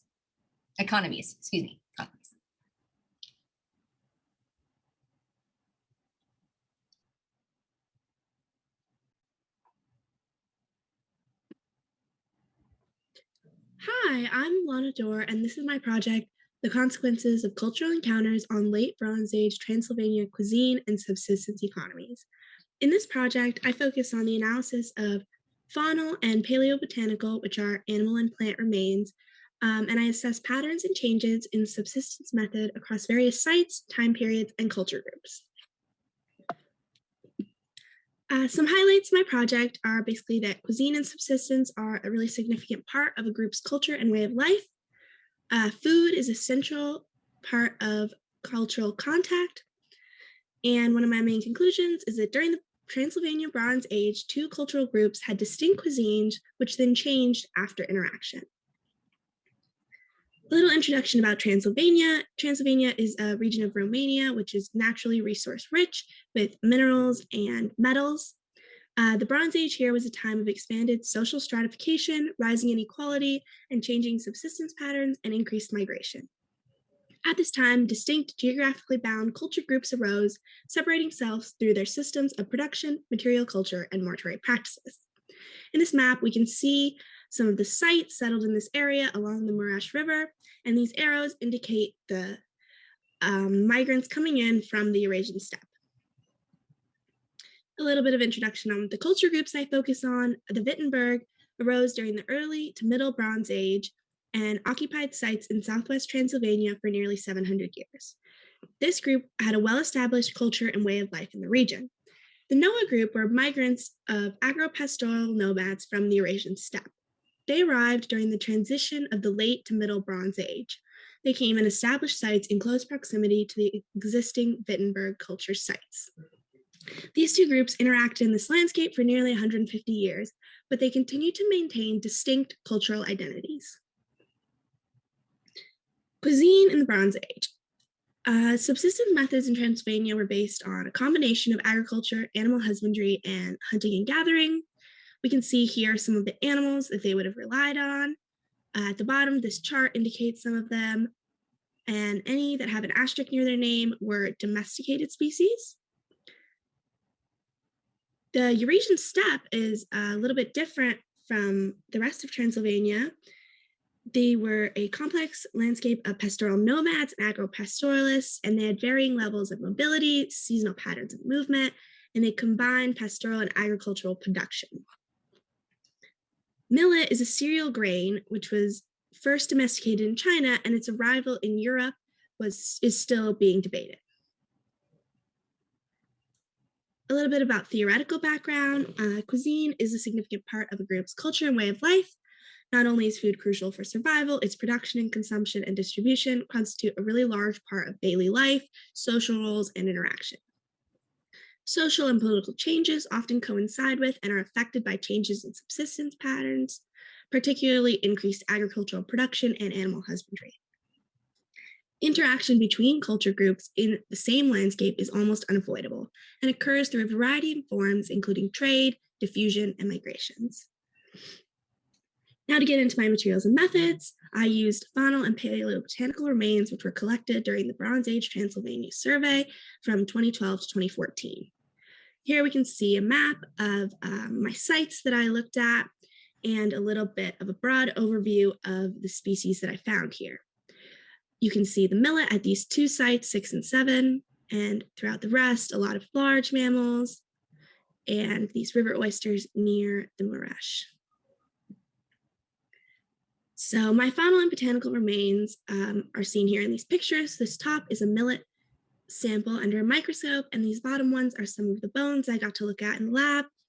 The total assemblage includes over 700 bagged specimens, and approximately 500 were selected by me to be used in this project.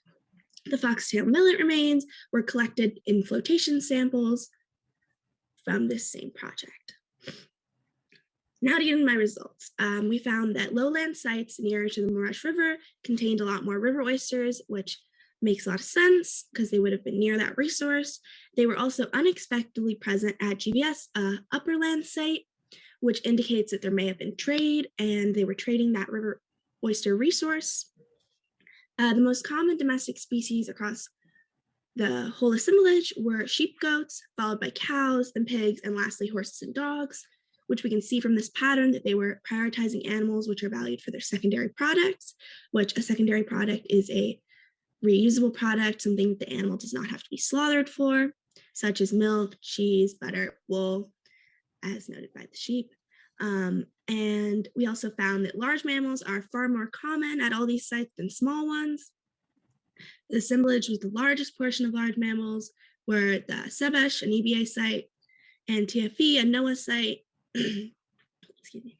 And these large mammals would have provided more meat, and these faunal remains of large mammals are also more easily preserved and found within the archaeological record. We can see my change over time results, looking more into the domestic wild analysis. During the early Bronze Age, there was only domestic specimens found. The Middle Bronze Age and Late Bronze Age, on the other hand, saw a rise in wild resources, with 25% during both those times being made up of wild resources. And then between the culture groups, we can see a pretty big difference. The Wittenberg sites had over 25% wild resources being used, and the NOAA assemblage only contained about 7% wild and 93% domestic.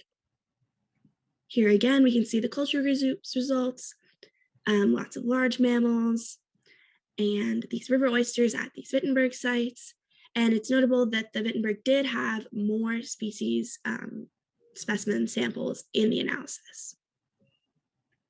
My millet results found that the foxtail millet was recovered at these late Bronze Age levels at TFE, a NOAA site, and PC, a Wittenberg site. This was the earliest directly dated foxtail millet in the region, which suggests an earlier arrival into Europe from Eurasia than was previously believed. The foxtail millet at PC is likely a result of exchange between NOAA and Wittenberg groups.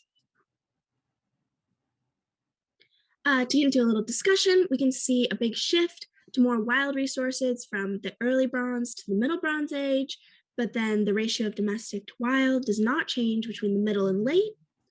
There is also a really marked difference between the contemporaneous late Bronze Age NOAA and Wittenberg culture groups, which is really notable here.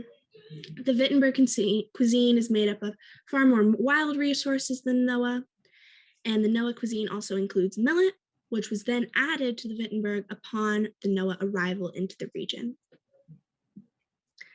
In conclusion, we can see that subsistence and cuisine affect and reflect a group's culture, daily life, and social organization. Increased centralization and social hierarchy often coincides with and leads to intensified agriculture and complex animal husbandry practices. These NOAA agropastoral nomads settled alongside the existing Wittenberg culture and brought this heavier reliance on domestic animals while also introducing the foxtail millet crop. Cultural contact between these groups with varied subsistence patterns and cuisine can highlight one factor affecting these changing social dynamics and hierarchies during the Bronze Age in this region. Thank you.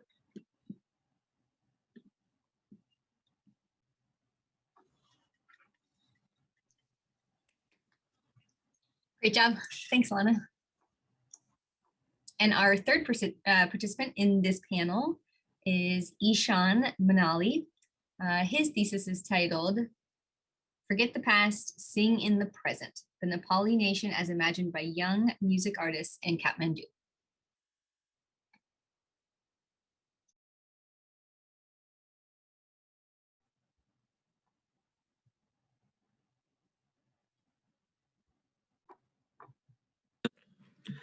Hello, this is Ishan, and welcome to my senior thesis presentation. The title of my presentation and of my thesis is Forget the Past, Sing in the Present, the Nepali Nation as Imagined by Young Music Artists in Kathmandu. So a few things that are important here. The people that I'm working with are young, they are aspiring music artists, and they are based in Kathmandu, which is the capital city of Nepal. The aims of my research are twofold, but they are interconnected. The first aim is to explore how young urban music artists are navigating the home and music industry in their aspiration of becoming an established music artist. And the second aim is to understand and explore what kind of ideas about the Nepali nation they are espousing, they are thinking about as a product of their experiences navigating the home and the music industry in particular, but also Nepali society in general. And the second aim is what I'm gonna particularly focus on in this presentation. If we look at the existing literature, the first source that I'm interested in is Grossman Thompson and Dennis in 2017. They analyzed the Nepali constitution and revealed that the constitution, in terms of transference of citizenship, in that process, it's discriminatory towards women and people of other genders except men. And the second source that I'm interested in is Wagner in 2018, who theorizes or who explores the reasons behind the increase in Hindu nationalism. And one source of this increase of Hindu nationalism is because of increased anxieties surrounding Christian conversions that's been happening in the last few years or even few decades. And these are very particular ways about thinking of Nepali nation. And these are done by a different population. In the first one, it's done by lawmakers who are mostly men. And the second one, Hindu fundamentalists or who are thinking about Nepal in terms of in a very religious angle. And the third source that I'm interested in is Anderson, and this is the revised version in 2006. Anderson is thinking about how newspapers in particular, the newspapers' role in developing a sense of nationhood among citizens or people who read the newspaper. And that's interesting for me because I am also inspired by this thought about media influencing nationhood. And I'm thinking about how the content of music can help spread a certain idea about the Nepali nation. And with that, let's look at the ethnography site of my project. So if you look at the picture, you can see a signpost there and the whole balcony that's behind the signpost. The area is a coffee shop. And above the coffee shop, one floor above, there, the whole floor is covered by a music school. And so a lot of music artists, they stop in the coffee shop to grab coffee or other drinks.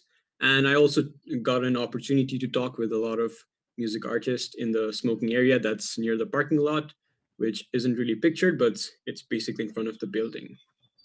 And at the same time, I also talked with a lot of people that I was already acquainted with who were aspiring to be music artists. A few of them were my friends, others were people that I got to know through my friends. So two main insights were revealed through my interaction with music artists and the content of their songs. First one is that they're espousing, they're thinking about the Nepali nation in terms of diversity of all sorts. They're thinking about the Nepali nation as being multi-ethnic, multilingual, multi-religious. They are inclusive of differences, and they're thinking about diversity as a fundamental characteristic of the Nepali nation. And secondly, they have all sorts of liberal ideas about the Nepali nation, but they really lack a critical reflection on the past. And the second point, I think, is a more important insight that is being generated in this study. And I'm going to demonstrate this through one of the keys. And I'll give an example of the content of the music that this particular person is producing. So case one, this is the case of Prasu. Prasu comes from an elite family. His family has links to the ex-royal family. Although his family, the ex-royal family, the royal family was removed from governance in 2008. Having links to the royal family means access to a lot of privileges, including a lot of land, which his family holds. And so he does not really have to think about supporting himself or his family. And so he's not really focused on getting a job, and he can really give a lot of time to his music. And he's an advocate for a diverse Nepal in terms of many things, including ethnicities, religion, and sexuality. And his songs are really about positive themes of love, acceptance, and diversity. And so let's listen to one of his songs. Context behind this song is that the song starts with a boy liking a girl, Nore, the boy liking a girl, Nisha. But there's a twist here. Let's listen to it first, then we can talk more about it.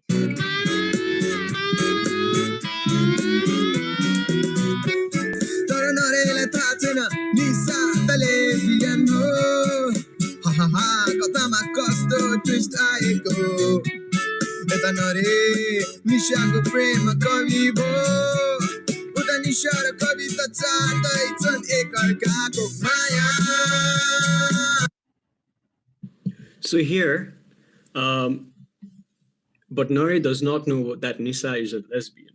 So there's a twist in the story that Nisha is Nore was assuming Nisha to be in her sexuality as being heterosexual. But the next line, ha ha ha, I think is a very satirical take on heteronormativity. It's criticizing heteronormativity as the norm of Nepali society. And therefore, there's a twist in the story that he's introducing. And on a similarly, the second part of the song also talks about a girl liking a boy, Muna liking Manoj, but again, a similar kind of thing in terms of twist in heteronormativity happens.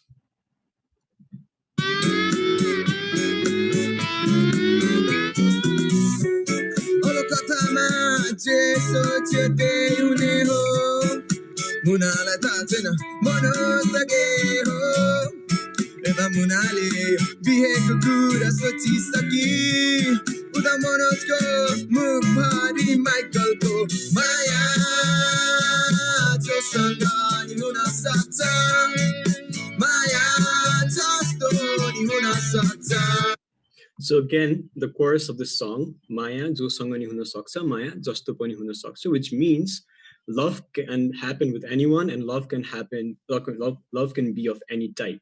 And so they're really thinking about a diverse kind of love that is not,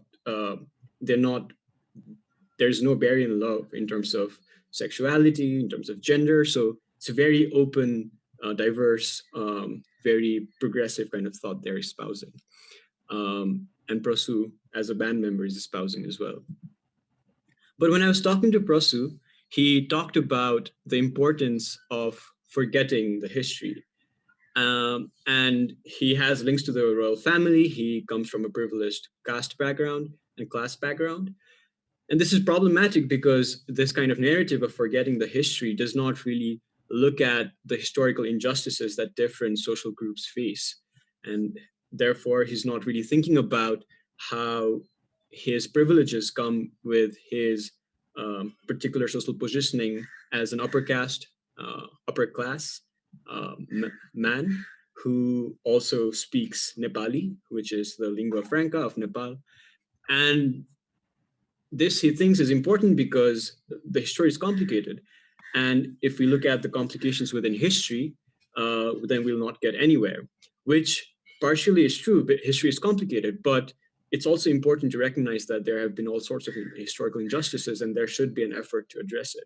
And social scientists in Nepal are working to dismantle, to think about the linked oppressions of the past. So there has been discourse going on. So this kind of narrative of forgetting the history is really problematic.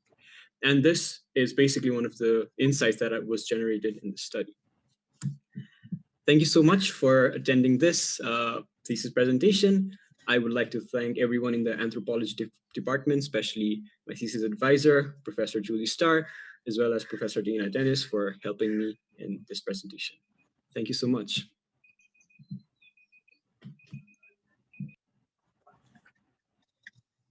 All right, thanks so much, everyone. So why don't we take a little time and have a Q&A for Sophia, Lana, and Ishan, and then we'll take a quick break before we do our final panel of the day.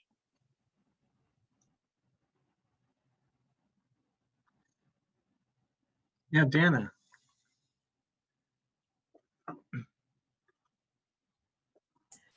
Thanks to everyone in this panel and the previous panels. I've just really been enjoying this. And I'm thinking about trying to draw a connection between a few presentations that have come up so far about whiteness in the case of Sophia's panel and also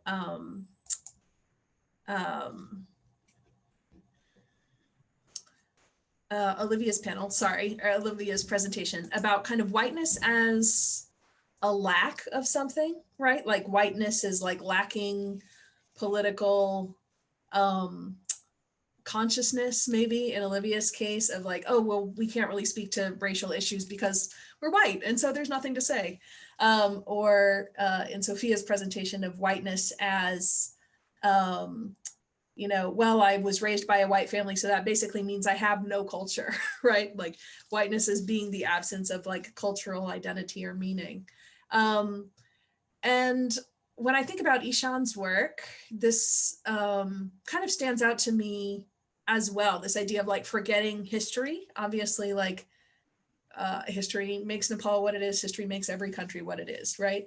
But it definitely, I guess I'm just asking you, Ishan, to reflect a little bit about like, do you see a connection there between sort of like whiteness as kind of the privilege of lacking something or being able to just like avoid being political with, you know, for instance, the orientation of this speaker who's, yeah, you know, he's not making an argument for like, let's redistribute all the land that my family has taken over generations. Instead, he's, you know, just more interested in being like, la, la, la, let's love everybody. It's very, you know, very chill, sort of apolitical, jumping to a utopian future without really reckoning with a violent past. Does that question even make sense? I'm just kind of rambling a little bit, sorry. Yeah, that makes sense. I mean,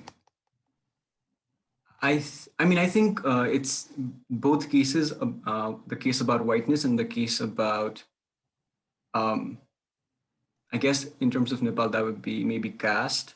And I mean, people who had links to the royal family mostly were Thakuris and Brahmins, so very popular caste groups. They have a lot of, especially Thakuris, this person is also a Thakuri, like Thakuris, like generally are very, they have some sort of privilege, especially that privilege is in form of a form of ancestral land. And in that sense, like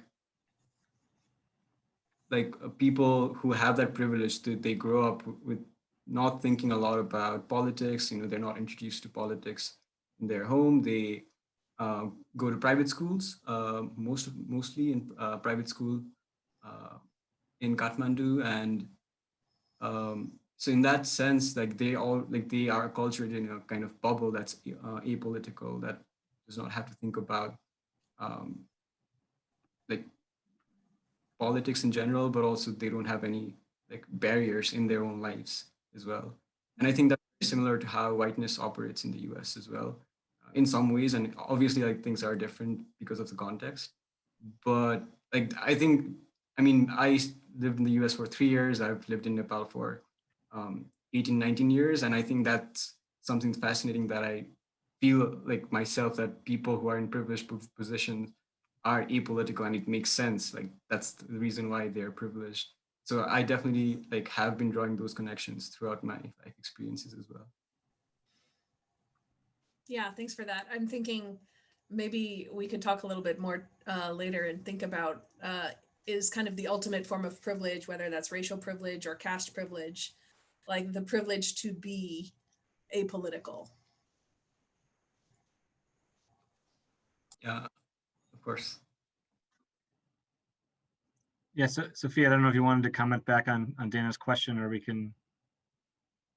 I mean, I can comment a little bit. I also saw a lot of parallels between my presentation and Olivia's, which I think I mentioned to Julie earlier in the week. I think it's interesting because Olivia and I are both working in a US context. And I do think there is a point to be made about there is definitely a privilege in being like thinking you can be apolitical and being able to even say that. And yeah, like you said, a lot of my interviewees did mention how they thought that they were raised without culture. And I think that goes back to my point about white being the unmarked dominant group.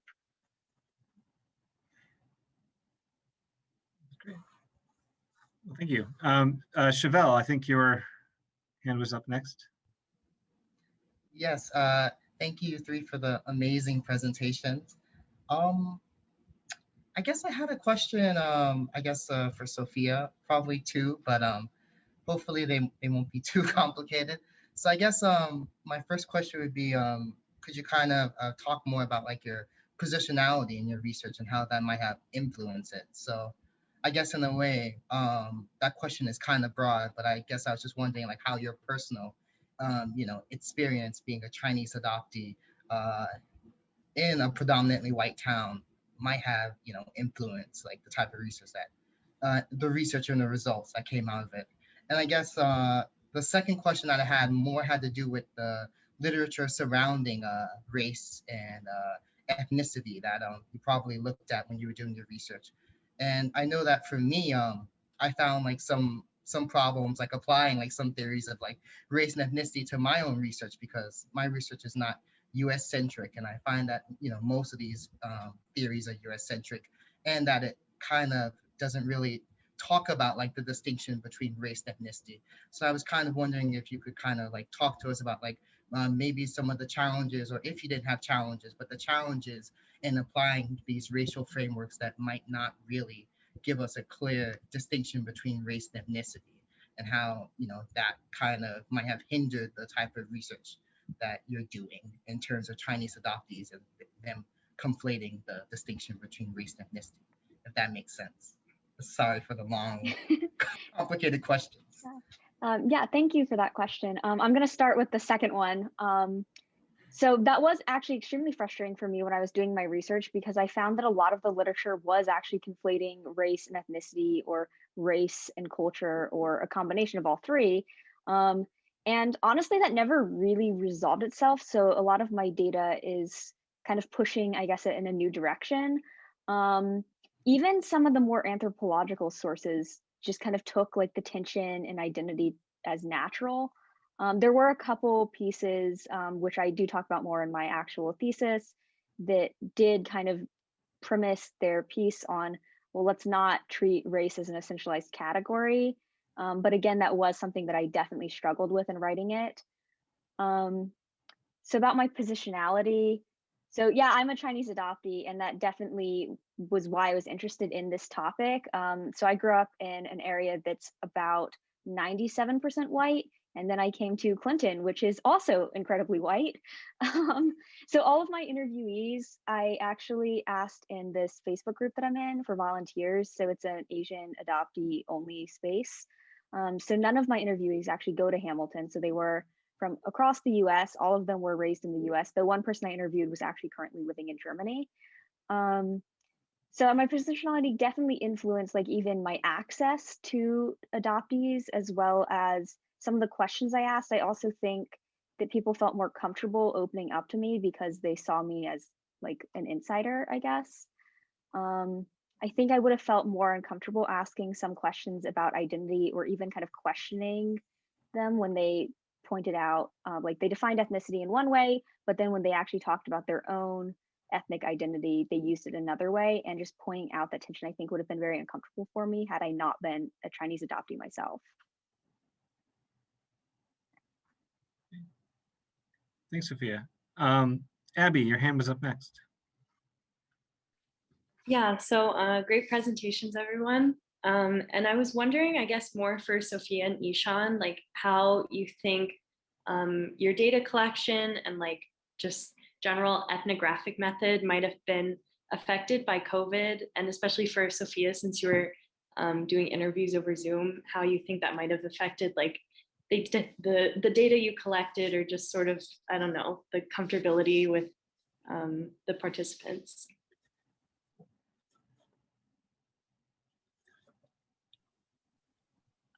Ishan, did you want to go first? Okay. Cool. So all of my interviews were over Zoom, and I definitely think that was interesting. I think in some ways it was definitely helpful because I was able to to talk to people who I wouldn't normally have had access to. Um, had I not been able to use Zoom, I probably wouldn't have done this project just because there's very few Chinese adoptees at Hamilton. I think I've known of maybe 3, but they've all graduated. One thing that was definitely harder is I'm not really able to see body language in the same way. So I think that definitely affected it. I don't really know. I didn't really think too much about the Zoom aspect and the pandemic aspect. I know for me personally, actually, with the pandemic, it really gave me time to think more about my own identity. And that's partially why I was so interested in this project, because I got really into Facebook groups, specifically Chinese and Asian adoptee Facebook groups over the summer, and became pretty active and realized that, we have a lot of similar experiences. And I was really interested in this conflation of race and culture initially, because adoptees themselves tend to conflate the two as well.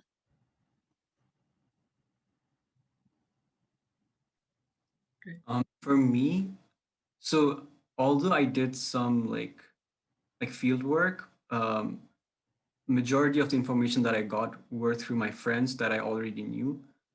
Some of it was from new people that I came across. And so I was doing field work when Nepal's COVID cases were at its lowest point. So, and I was also doing it like in an outdoor space. The coffee shop is in a balcony. So, I mean, there were a lot of challenges even I had very limited options on where I could go. In that sense, it was challenging, but at the same time, I feel very grateful to have access to these spaces as well. I live pretty close by. I usually either like bike there or walk there. So, and obviously like we followed like all protocols, like we were wearing masks, unless we were drinking something. And so, I mean, it was challenging, but I think it was also fun doing ethnography and not just doing interviews. And yeah, I think that enriched my project a little bit more. Thanks. Lacey. Yeah, hi. Thank you so much to everyone today for these wonderful presentations. My question is specifically for Lana. I loved learning more about the exchange of ingredients when the Noah people sort of moved in and interacted with people from the Wittenberg culture. Can you tell us a little bit more about some of the other things that may have happened when these two groups came in contact with one another? Yeah, along with exchanging ingredients and these different subsistence methods, we'll get in, especially in Erica's project, into changing mortuary practices. And a lot of the ways that these groups define themselves were through these mortuary practices, these subsistence economies, as well as their like pottery and that kind of material culture. Yeah, and my project definitely mainly focused on these ingredients, which is a really like distinct way of seeing like trade and exchange, especially notably like the river oysters, which as you see in the landscape would only be collected near the river. So finding them at a site so far away is such like a clear point that they would have had to be traded or like someone traveled to that other place to collect them. Yeah. Thanks. All right, great. Thanks everyone for that discussion. Presentations have been great thus far. Why don't we take about a 5-minute break and we will come back at 3:15 to start our final panel.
We'll give everyone just another minute or so. Seems like it's turned into a beautiful day outside in Clinton. I know. That's what thesis presentations will do. The light at the end of the tunnel is finally sun after 4 years of central New York Finally clouds. sun in central New York.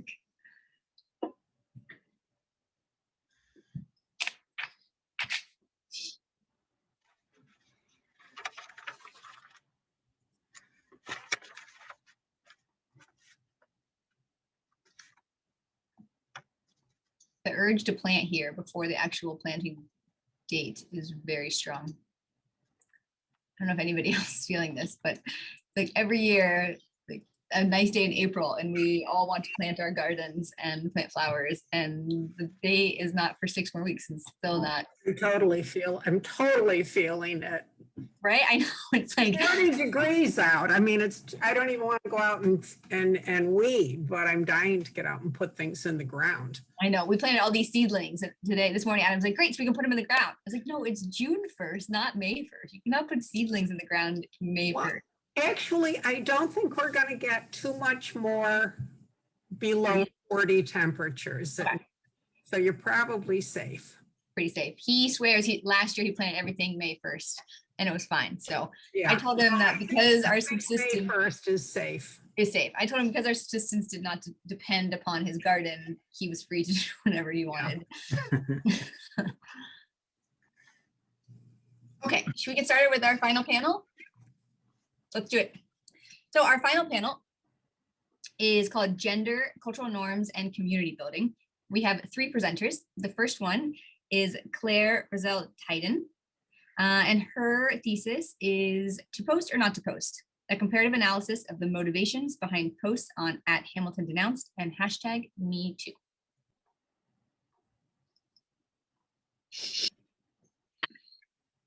Hi, everyone. Today, I will be discussing my anthropology thesis project entitled To Post or Not to Post, a comparative analysis of the motivations behind posts on @HamiltonDenounced and #MeToo. The inspiration for this topic occurred during quarantine in the spring of 2020, to which an Instagram account entitled @HamiltonDenounced requested to follow my own personal page.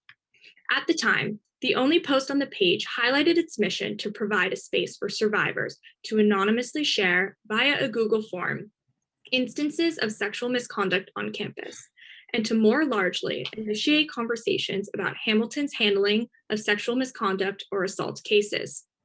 Additionally, I have studied in previous courses that with our increased reliance on social media, social movements such as #MeToo are gaining momentum, growing awareness, and spreading information through the usage of social media platforms. This was seen through Alyssa Milano's infamous tweet, shown on the right-hand side of your screen, that reignited the Me Too movement in 2017 on Twitter. With this, I created a research question that encapsulated the study of both movements and really emphasized the questions behind intentionality of social media users in relation to disclosure of sexual assault. Thus, my research question I studied throughout this year-long thesis was, given the increased usage of social media platforms as expressive outlets, in comparing @HamiltonDenounced with the #MeToo movement, what are individuals seeking to accomplish in their posts, and how successful are users in their posts? I studied this question by conducting interviews with a total of 8 participants. I interviewed current Hamilton College students, 1 Hamilton College alumna, and 1 member of Hamilton's administration. I conducted 2 types of interviews. With student and alumna participants, I asked questions about their knowledge of the account @HamiltonDenounced, along with questions about their own social media usage and opinions on social media activism. I then prompted them to make observations based on images, which are shown on the left-hand side of your screen, that included #MeToo. One of the tweets, which is shown on the top left, reads, "Because I was shamed and considered a party girl, I felt I deserved it. I shouldn't have been there. I shouldn't have been bad. #MeToo." When interviewing the administration figure, I solely asked them questions about their knowledge of @HamiltonDenounced from a position of power, along with questions about their thoughts on transparency of Hamilton's policies and the role of social media activism today. As I was collecting data, I was simultaneously reading literature that discussed ideas not only about social media, but about storytelling, gender, digital activism, and sexual assault. After analyzing my interview data and looking over existing discourse, I developed an argument that showed a discrepancy between what my participants had to say on these topics and the literature itself. My argument states, literature on this topic finds that victims of sexual crimes expect that sharing their voices on social media will help them find community, give them control over their narratives, and go through processes of healing. However, my interviews highlighted that users and sharers are aware that audiences of social media have far more potential to impact narratives of disclosure, ultimately challenging and sometimes undermining the expectations that users have in what they initially seek to accomplish. There were two major themes that I found when looking over my data. There was a clear distinction between users as sharers themselves and audience influence. Today, I will be focusing on two sub-themes within these larger themes I encountered in my data and in my literature. Participant 4, who I will refer to as Alex, expressed that there is a sense of togetherness when posting on social media with a hashtag, as they suggest that if it's like really emotion inducing, that signals that we're all in this together mentality. This idea of a we're all in this together mentality highlights how a collective of posts can lead to the strengthening of community that users feel with each other based on a shared experience. Usage of the hashtag falls under the category of affordances, which was the first sub-theme I studied. Affordances, as defined by scholar Light, lead to actions guided by design of a particular technology, which influences how users perceive actions they can take on certain social media platforms. These can include capabilities on social media that users such as you or I can take advantage of using, such as likes and comments. Or, in the case of my project, @Hamilton denounced creators' choice to have the platform be anonymous and the inclusion of the hashtag and hashtag #MeToo on Twitter posts. Specifically, when looking at discourse of hashtag #MeToo, I wanted to learn more about the hashtag itself and the functionality behind its usage. Scholars Hyde and Pushman, in their work, discuss the role of the hashtag and how it has shifted from once being used for communication and information retrieval to now being used for the solidarity of in-group discourse and stance taking. This is significant to think about in relation to digital activism, as the usage of these functionalities on social media can have the power to strengthen movements. While my data from the previous slide focused on just the sub-theme of affordances, throughout my study of the theme of users as sharers, data and participants' expectations about social media aligned with what was discussed in the literature. Some major takeaways in this theme of users as sharers suggest that social media affordances, which was defined by the actions users can take on particular platforms, allow for the creation of community and resonance, greater control in how the content of posts is shared and how a post is shared itself, meaning making for individuals and for movements, and the expression of identity. My next major theme I found in my research was audience influence. A few users in their initial discussions with me suggested that their intention was to both unlearn narratives and to counter narratives with their posts. However, I found that this intentionality was influenced by certain factors, such as the media, counterpublics, which is a form of opposition on public platforms, and cultural ideas about sexual assault. Today, I will be focusing on the sub-theme of cultural ideas about sexual assault. Participant 5, who I will refer to as Odette, expressed that I think that people are less likely to want to give full disclosure because I'm assuming most of these people are women. And I think that we know that the story itself will be picked apart. But she blacked out. Was she wearing a really short skirt? Was she drunk? And if you're under 21 and you happen to be blackout, like there are things in the story that you as a survivor might feel that will discredit you or make the administration or the police less likely to believe your story, and you might not want to disclose at all. Users internalize these messages and question the validity of instances of sexual misconduct. Much of what was expressed in Odette's quote was seen in discourse about narratives, which often suggests that the discussion of issues will reflect already existing ideas. In his work on this topic, scholar Fibouche emphasizes that how issues are discussed specifically on public platforms reflect what is called master narratives, which are narratives that perpetuate society-wide ideals. The idea of a master narrative might explain why cultural ideas about sexual assault continue to exist on social media and within people's individualized belief systems. Author Ryan specifically dove into the topic of rape myths. He defines myths as narrative patterns that frequently structure understanding of our own or others' experiences that are embedded in all aspects of society. He reveals that because rape myths are ingrained in all facets of culture, such as religion, media, and history, it can influence how survivors perceive their story. In connection to the literature, the parts of the quote that are rape myths are bolded. These rape myths connect to ideas of gender, agency, and sexual assault that were brought up by Odette. As within our culture, individuals often refer to one's appearance as factors in assault. My findings suggest that we as users are easily influenced by the cultural ideas presented to us and ingrained within our society, which makes going against them and changing mindsets especially difficult for survivors. Intentionality, whether in disclosure or expression of stories, is often overridden by the cultural norms that place gendered ideas over victim stories. Ultimately, the data in this theme allowed me to recognize that my participants push us to reconsider factors related to audience influence, such as norms of social media not discouraging debate, media sources discussion of issues reflecting already existing societal ideas, how the vastness and accessibility of social media leads to the difference of opinion, which show how discrepancies of social issues are made aware of on social platforms and public platforms. And lastly, how cultural ideas such as rape myths change the intentionality of posts and how users perceive sexual assault and the validity of their experience. Thank you.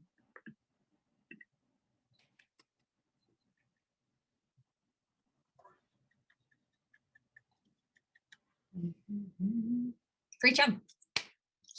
Sorry, I couldn't find my mute button. Great job, Claire. And now we will go on to Julia Martin. Her thesis is titled Gendered Athletic Aesthetics, How Female Athletes Control the Conversation About Bodies.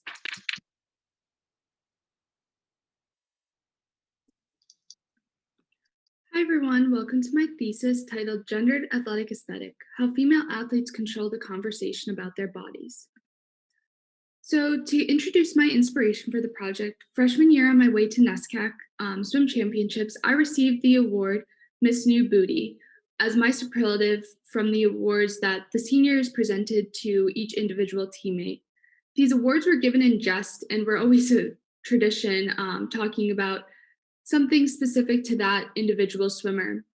And what was specific about my award was that past recipients of the award would hand it down to the freshman who was deemed the swimmer with the best rear end in their grade. And while I laughed this off and found it quite silly, I found myself thinking about how uncomfortable I felt knowing that my teammates were evaluating my body. Yet in the sport of swimming, it's hard not to be evaluative, and I did hand this award down to a freshman on the following year.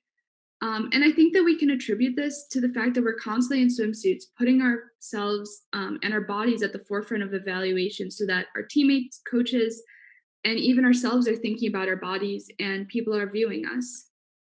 So with this inspiration, I went out to explore how female swimmers at Hamilton talk about their bodies and their teammates' bodies as they construct their female athlete identity. I specifically focused my study on students of the Hamilton College swim team, and my study aimed to understand how athletes who do spend a lot of time around each other in swimsuits adhere and reject Western body standards of becoming fit. In the case of swimming, I found that there is a clear ideal of what competitors and teammates should look like in the swim world, and this ideal is tall, lean, and muscular. And while all of us work really hard to produce this kind of body, it was clear among my female teammates that there is a tension between being fit and the popular beauty ideal of being thin.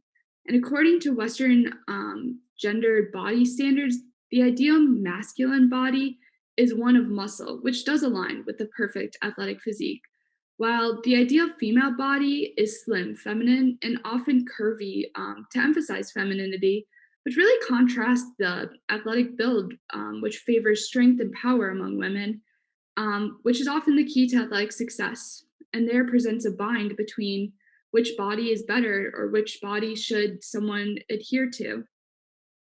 And with that, I argue that these female athletes struggle through what they can and cannot control in their outward appearance. And they frame things as out of their control as a way to reduce personal responsibility to pursue and the desire to meet certain body standards. And I'll demonstrate that one of the ways through which my female teammates mitigated this tension through the notion of control, which emerged in their discussions about muscularity and fatness. Whereas the pursuit of muscle was something that was in my participants' control, fat was often associated with just one's body type, and they discuss it as being out of their control or just part of genetics. To speak about some past literature, I looked at past anthropological work by Nico Besnier, which focused on the athletic body in sports. Besnier describes how specific sports an athlete plays contribute to the way the body is evaluated. And moreover, Besnier provides an insight into the way that sports value and codify certain body configurations, which create the way that bodies are both scrutinized and glamorized in sports. While there are ideal body types suited for sports, that's not always in the athlete's control. And these certain body ideals are commodified as coaches, spectators, and athletes themselves all try to control what this athlete should look like. To add on to the idea of body evaluation, I looked at Besnier, Brownell, and Carter's chapter in the Anthropology of Sports, and I looked at how the idea of gender permeates this topic of the body. And throughout history, this has been very clear. As gendered body ideals in sports surfaced post-World War II during the emergence of the Cold War, this really stemmed from political tension as Western commentators dismissed the achievement of Eastern Bloc women by denigrating them as unfeminine or even transvestite cheaters as a way to dismiss the political challenges posed by the socialist agenda to achieve gender equality in sports. And when Western women were oppressed by the post-war cult domesticity, there became a devaluation of the athletic female body, which contributes to this bind that female athletes face between Western body ideals and the athletic body ideal. And lastly, I chose to address Molly George's sociological study on Division I female soccer players, which looks at the relationship of their body in relation to physical competition and dominant notions of femininity today, kind of looking at this bind I am alluding to. And while this study was very similar, my study is a little bit different and unique because my study takes place among D3 athletics. In D3 athletics, it's sometimes referred to as a little bit less competitive of a division, and the athletes are not accepting any scholarship money, so they are not bound to the sport, and their motivation is really internal to succeed in their sport. My sport also looks at swimming, which is very individual, and that deals with very quantitative results, which is different than how a sports team might play, like soccer, for example, because they're looking at team cohesion, how the team works off of each other, where swimming is very individual and it's easy to scrutinize individual performance.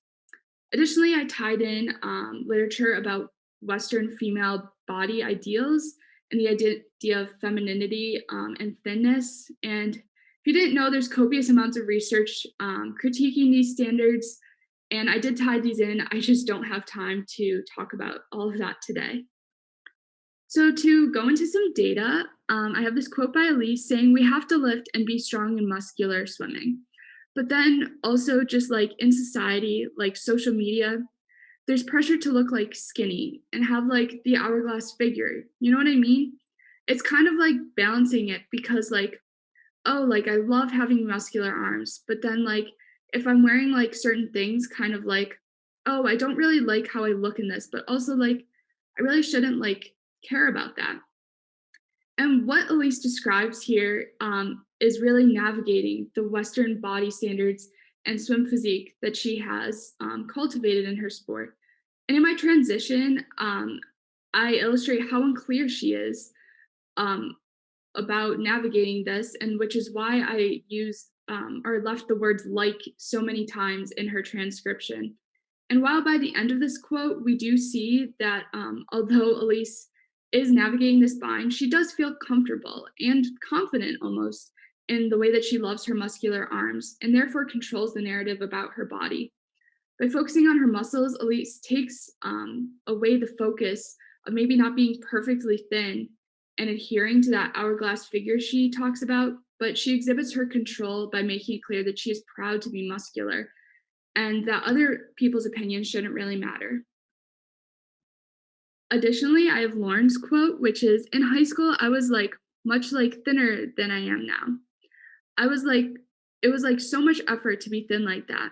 I know some people can be thin and like that's just how their bodies are, but I know that's not how my body is meant to be. And it's like, it's too much effort. Even if I could like tell myself, oh, if I could get like this weight, I'll probably be a little bit faster. Like in reality, it probably would be like better for me to focus on training in the pool.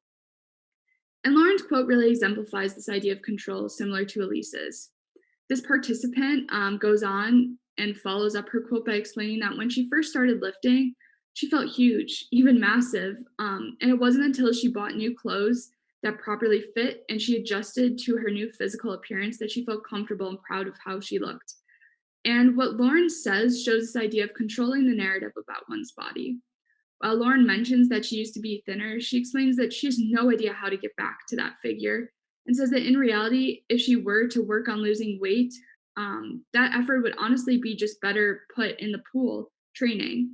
And by taking emphasis off of her size or her lack of thinness, Lauren, similar to Elise, controls the narrative about her body and takes the focus off of weight and focuses on her body in terms of being a swimmer. And with that, from doing this ethnographic research, I found it is true that the female swimmers of Hamilton College find a bind between adhering to athletic standards and Western body standards pertaining to the body. During my interviews, I found that my participants attributed their body type, which often includes fat content, or their height, or things similar of that nature. They attributed this to out of their control due to just genetics or how they are. Whereas muscle is something that these athletes did take control of and said that they could go to the gym and work hard to gain this muscle. And I think we can really attribute this partially to famous female athletes who have paved the way to becoming new sex icons in our generation. There is yet to be a female swimmer who holds this iconicity, and instead female swimmers are just characterized by their muscularity and their power. And with that information, I think it can be said that female swimmers at Hamilton focused on their muscularity in a much more positive and uplifting way and avoided talking about their weight because that's how female swimmers are talked about. And that's why they took control of their muscularity as opposed to size or things that were out of their control. And with that, I hope you enjoyed my presentation. Thank you.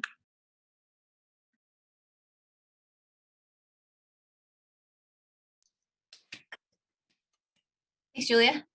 Great job. All right. Our last one today is Erica Ivins. Her thesis is titled Active Forgetting, Cemetery Abandonment and Mortuary Politics in Bronze Age Transylvania.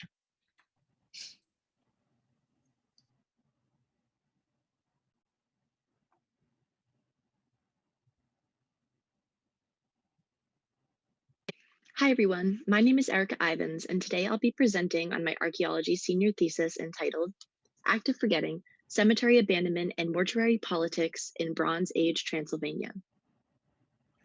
Mortuary rituals, as with any cultural practice, are inherently repetitive in nature, as they serve to reiterate social meaning.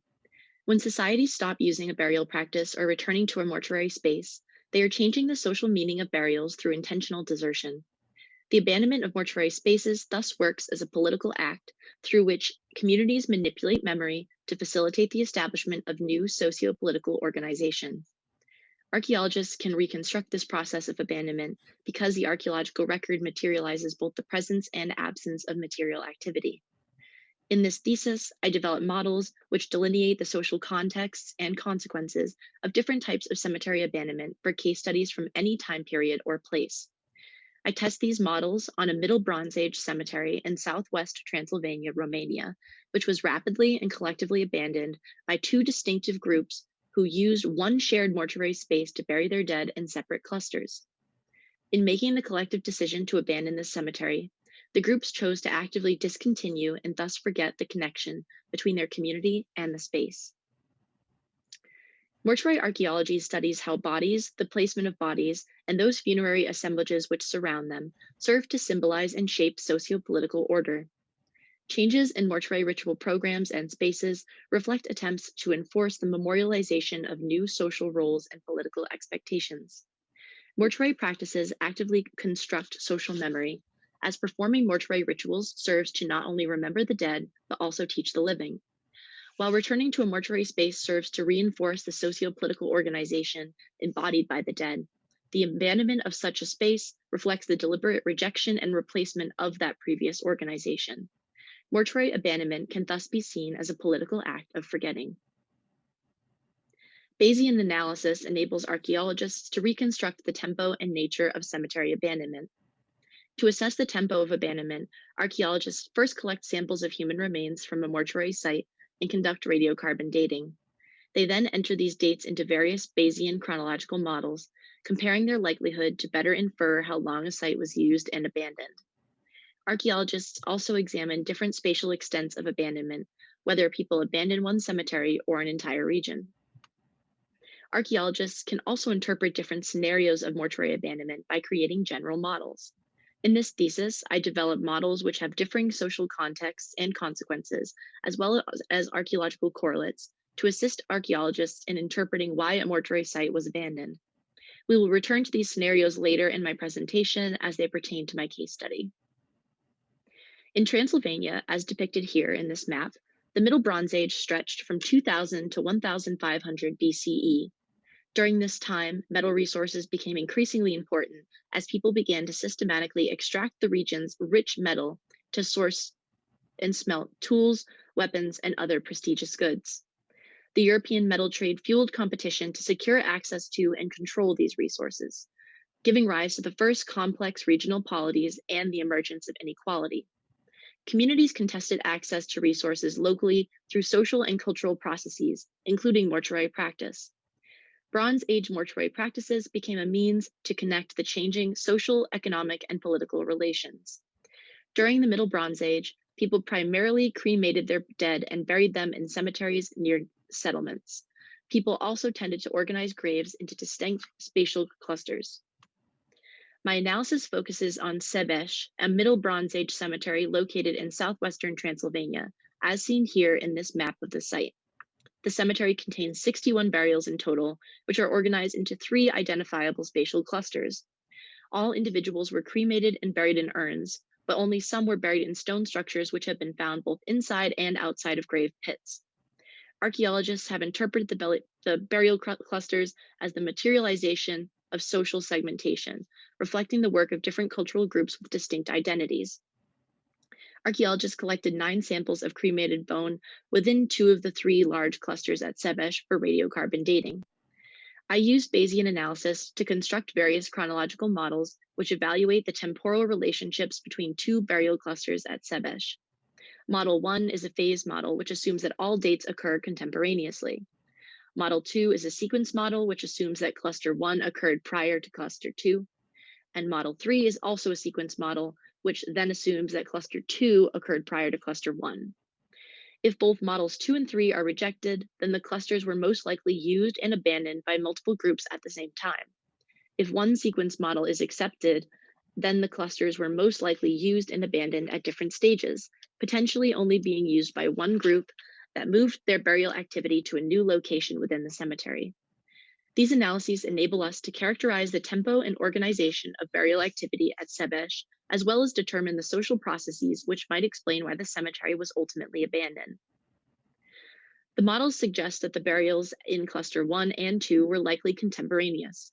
In this multi-plot view of the chronological model, the dates with red dots came from cluster 1 and those with blue dots came from cluster 2. Model 1, which assumes that all burials at Sebeş occurred contemporaneously, is feasible, showing a lot of temporal overlap between the burials in both clusters as seen here. Models 2 and 3, which assume a chronological order for the clusters, were also both feasible, again showing temporal overlap between the clusters. Both models can then be rejected because their sequences overlap with one another, which further suggests that the clusters occurred contemporaneously, not in either chronological order. Model 1 suggests that the abandonment of clusters 1 and 2 at Sebeş was a rapid process. Its duration plot suggests that the site was used for approximately 240 years, with its sum distribution plot indicating that the abandonment process probably occurred over 60 years. The steep rate at which the time approximately elapsed between the last peak of usage noted by the red arrow and the end of activity visualizes the rapid nature of abandonment. The Bayesian model suggests that, despite the existence of social segmentation, two communities contemporaneously use cluster 1 and cluster 2 before collectively abandoning the mortuary space. This schematic model delineates the process of abandonment at Sebeş. First, two distinct groups marked identities separately through burial practice in one mortuary space at the same time, which indicates that social segmentation existed within the local population. It can therefore be inferred that both groups recreated a social order which practiced cultural differentiation by purposefully separating burials in a shared mortuary space. Since both clusters were abandoned contemporaneously and rapidly, we can infer that the two communities made a collective decision to abandon one mortuary space. The use of the shared space forged a communal identity among a population which practiced internal social organization and segmentation. While I am not going to review this table in detail, my models of abandonment offer various scenarios which have differing social contexts and consequences. Based on the archaeological correlates, the abandonment of Sebeş was most likely driven by the population displacement model. This rapid tempo of abandonment first allowed us to reject demographic collapse as a possible scenario, as the Bayesian model would have shown gradual abandonment. We also rejected changing sociopolitical order with avoidance and changing sociopolitical order with engagement as possible scenarios, as the two communities at Sebeş abandoned a mortuary space, but not burial style, which continued on at other cemeteries of similar size throughout Transylvania. The two groups' collective decision to abandon Sebeş and never return to bury their dead indicates that whatever community building occurred through burying the dead together there was no longer relevant to social organization. While the population opted to move their settlement, they did not necessarily have to stop burying their dead at Sebeş. However, they did, which reveals that they deliberately chose to discontinue communal use of the mortuary space. This collective decision to abandon Sebeş shows that abandonment is a highly localized process. During the Middle Bronze Age, smaller sites like Sebeş tended to shift every 50 to 100 years in accordance to resource availability. The abandonment of Sebeş enables archaeologists to analyze site permanency and village organization in the Middle Bronze Age. The local community's decision to abandon Sebeş and its associated site occurred between two social groups at a collective, not individual level, which indicates that the village acted as a key decision maker. In this research project, I engage with questions of memory and forgetting to explore abandonment as a political and socially meaningful act. While archaeologists have extensively studied the presence of activity at mortuary sites, the absence or discontinuation of such activity must be given equal weight in archaeological theory. This case study exemplifies how archaeologists can examine processes of mortuary abandonment as related to notions of memory and community to better understand larger processes of cultural and sociopolitical organization. If mortuary spaces enable people to project their community and societal organization, archaeologists need to consider abandonment as a key part of this process. Thank you.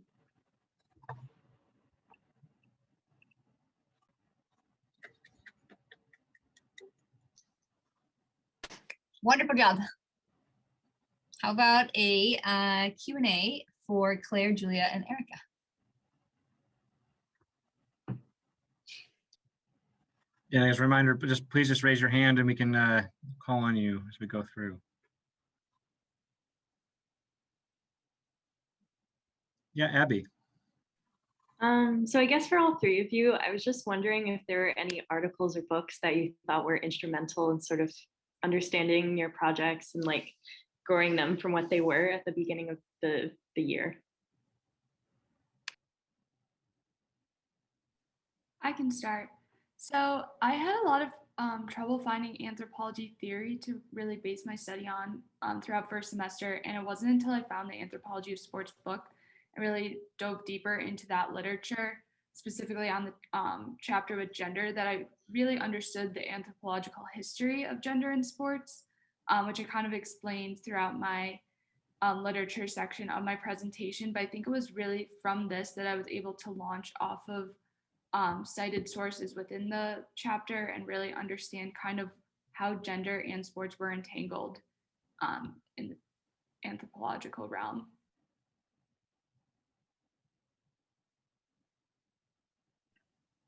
I guess I can go next. So I think I didn't get to mention all of the pieces of literature in my presentations, but I think the sources that were the most useful to me that I had not seen in my previous studies of social media kind of discussed the norms related to social media usage. And like when initially looking for sources, I was surprised to see that there were so many authors who kind of discuss how social media and accessibility has allowed for norms related to social media usage to be a little bit more lenient. So I think much of the discourse that I kind of looked at in this topic, like looked at political communications in media and culture. And I think the articles were super interesting to my project because they both showed me that like social media is now becoming a space where political debate is happening because of our differing life experiences, differing social affiliations, et cetera, which also encourages disagreement. So I think this ties in a bit with identity as well, as audiences on social media obviously have their own beliefs on certain issues. So I think that the use of social media to redefine discussions of societal issues while simultaneously bringing in this idea of lack of control that users feel when they post is something that I learned in literature as well. Yeah, and so like for my project, this idea began my sophomore year when I took Professor Lacey Carpenter's class on the prehistory of North America.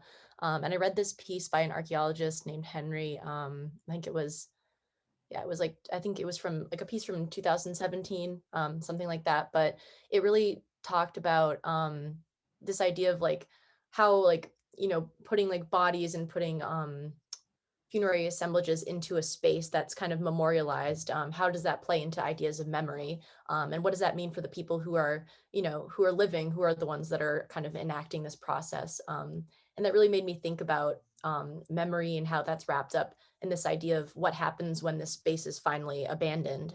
You know, that's the thing I kept going back to in archaeological theory. It's like we study these things for, you know, when they were happening, but we don't often consider, you know, the full kind of turnaround with these things were happening, but then all of a sudden, or like gradually they stopped happening. And so I kind of just found this constant knowledge gap throughout some of these pieces that I like really wanted to kind of step into and explore for my thesis. But I definitely think thinking about that idea of like social memory and how, you know, societies can remember things, not just like people. I think that really changed the way I thought about things. Great. Emily. This is a question for everybody who went. Like, what was like one like challenge or problem or issue that you encountered when you were doing research? Like whether it was like you had an idea, then you did some research and it didn't quite make sense, or like Erica was already talking about, like how there's like a gap in the knowledge and like you wanted to like go in there. Like, what was it like handling these conceptual problems, and like how did you like work it out, or did you have to like leave it out of the project? I guess I can jump in first, just kind of like going along with where I was going with the last question. But, you know, I think in the like, kind of like theoretical sense, I knew that I wanted to kind of create these ideas of, you know, different types of abandonment, which was a very theoretical process and a lot harder to do when you don't have something to base it off of. So I was kind of starting off like really with like these ideas and then kind of using them to apply to different case studies. And so that's kind of what my thesis was. It was a lot of just speculation and you know, thinking about which little things can differentiate these like models, which was oftentimes very small things that I had to really think about critically. And so that was a little daunting because I also had to think about the case study and also balance that with you know, applying them to kind of test these models. But also I think like a lot of the senior classes has had this you know, experience given the situation, but I really wanted to do field work. I wanted to expand my case studies and have multiple different ones. I sent off a sample to a lab of human bone to be tested from, not human bone, carbon to be tested from a Mesoamerican site. And I wanted to kind of think about different case studies, and that's kind of what my thesis is pushing for in the future with these models I've created. So I think in terms of the pandemic, it's hard to kind of expand my fieldwork as much as I wanted to. And I wanted to present more case studies, but also, there were benefits because it gave me a lot more time to focus on this one and to really develop the models to make sure that they will be applicable in the future.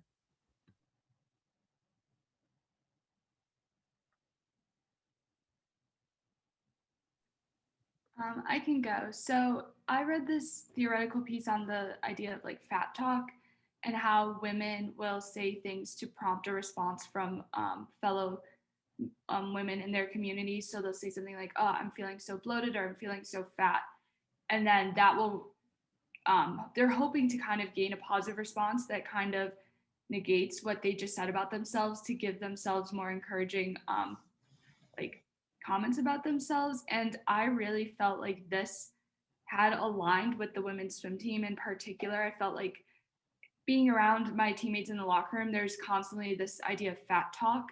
But when talking to my participants, no one would really mention this practice, and they actually really felt a sense of body positivity, as we kind of saw in my quotes. And it was only when I prompted them to kind of talk about this that they did slip into like, yes, this has happened in the past, but I'm particularly body positive, or I think that the team is moving in a more body positive way. So it was kind of this interesting thing to navigate, and I didn't include in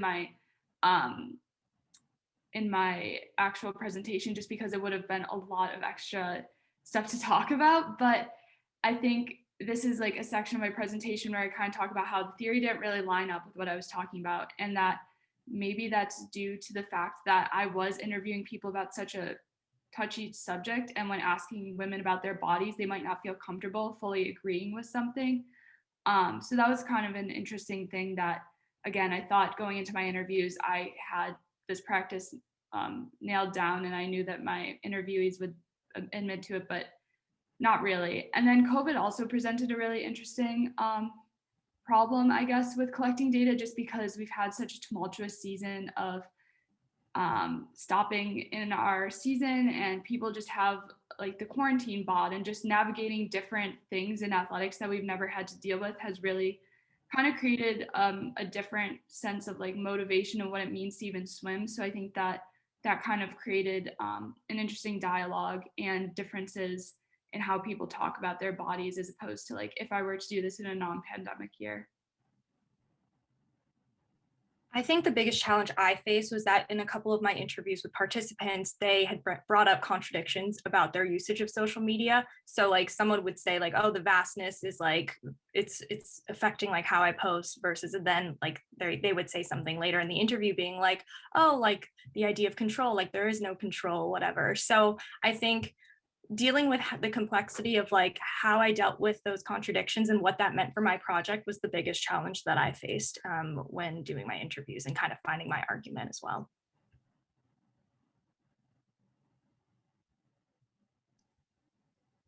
Right. Well, if there's no other questions, I think that's actually a great question to end on. Thanks for raising it, Emily.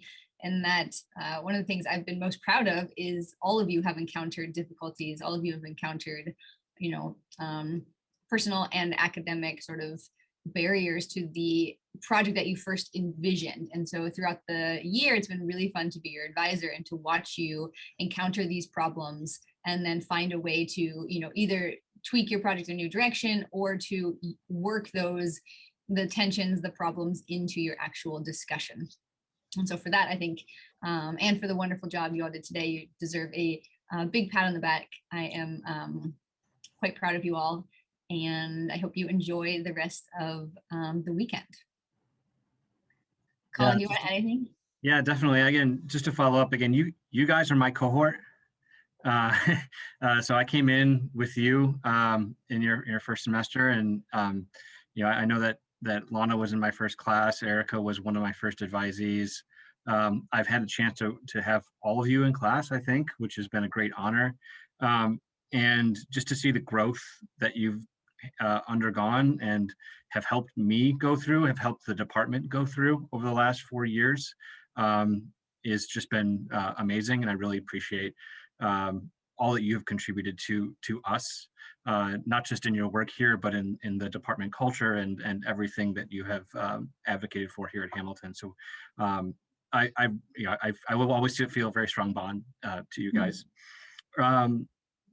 The other thing that kind of goes into this is, again, building off of Erica's, borrowing a little from Erica's presentation about memory and forgetting, right? Memory requires work, and it requires active process here. So don't forget us. Keep in touch. Please let us know kind of the new and exciting things that are happening in your life.